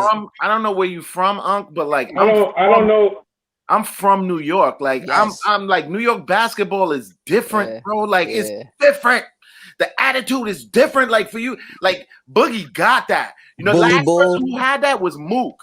Yes. But as much as I love Mook had that. That's why he was living in New York. That's why he was so great here. This was it was a perfect cog for him. Mm-hmm. Mook was home. His attitude was home. Boogie's attitude is NYC basketball. I love Boogie, would be the perfect tore his ACL in a layup line. What? He tore his ACL in a layup line. Yeah, I watch basketball. Yes, I watch basketball. Are you watching him play? I said I love Boogie.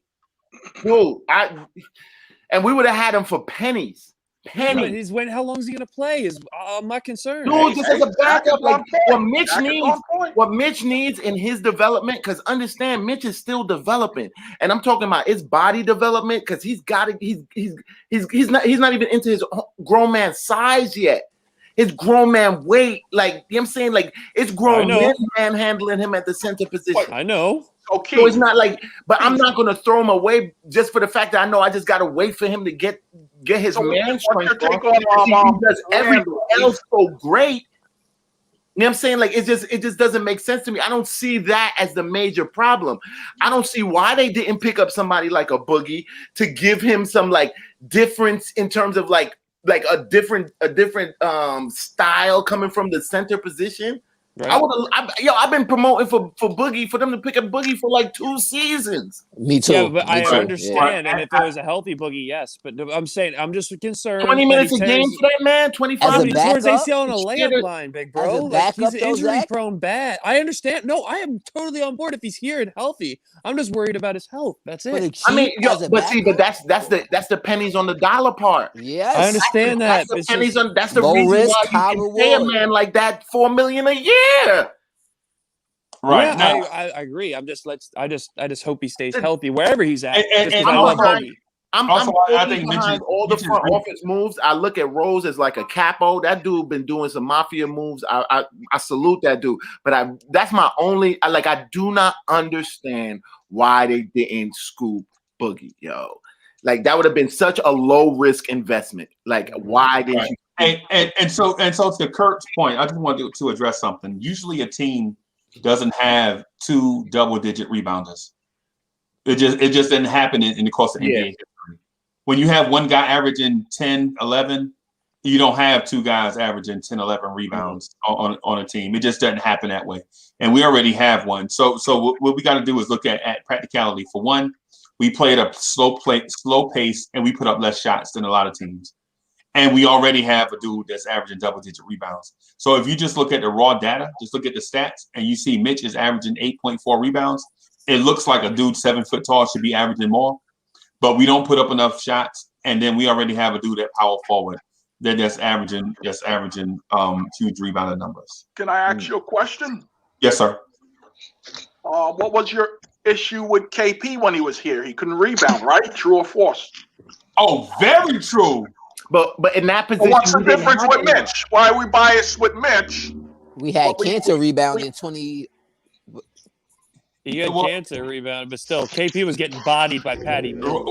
Well, yeah, and so and Marcus Smart was throwing him around too, right? So if he's asking my opinion, one of the things is want to, and another thing is the not one. One thing is wanting to rebound, and the other thing is the opportunity, the opportunity to get rebounds. To me, at KP's height, whether he was 6'11" or 7'3", I don't think he wanted to get in there and mix it up on the inside and grab rebounds.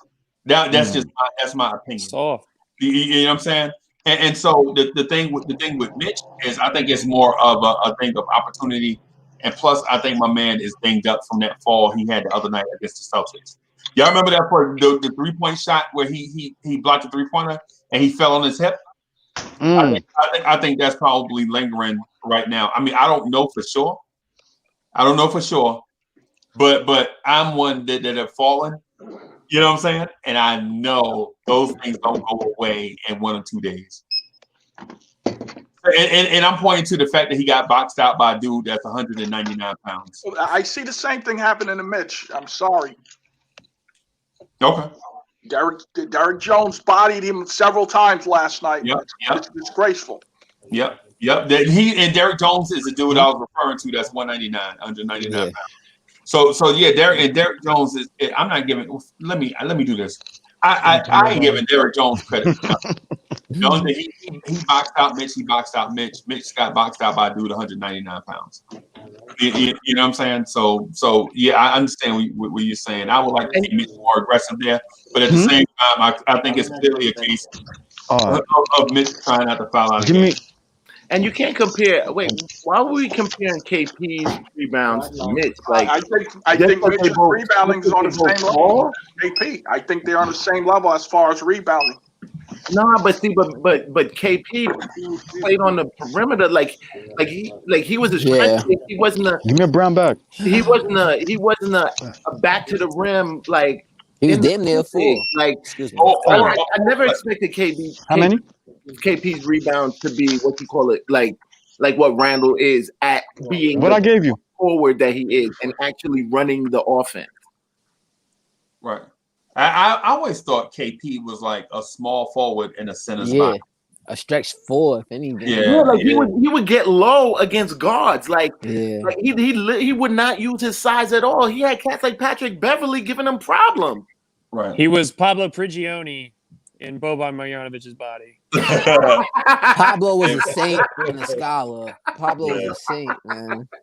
Yeah, hey y'all. So I'm gonna wrap it up here, man, so I can get some sleep. 7'3" Pablo. Hey, so I want to thank everybody that was in the video chat. Shout out to everybody that was in the video chat this morning. This thing was fire, man. Y'all got me amped up. Thanks for everybody that contributed in the virtual chat.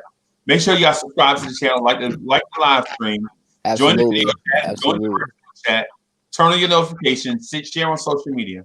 Smash them likes. Right. Smash. Make sure y'all smash them likes so we can continue to grow this family, so that we can get more people involved in the conversation.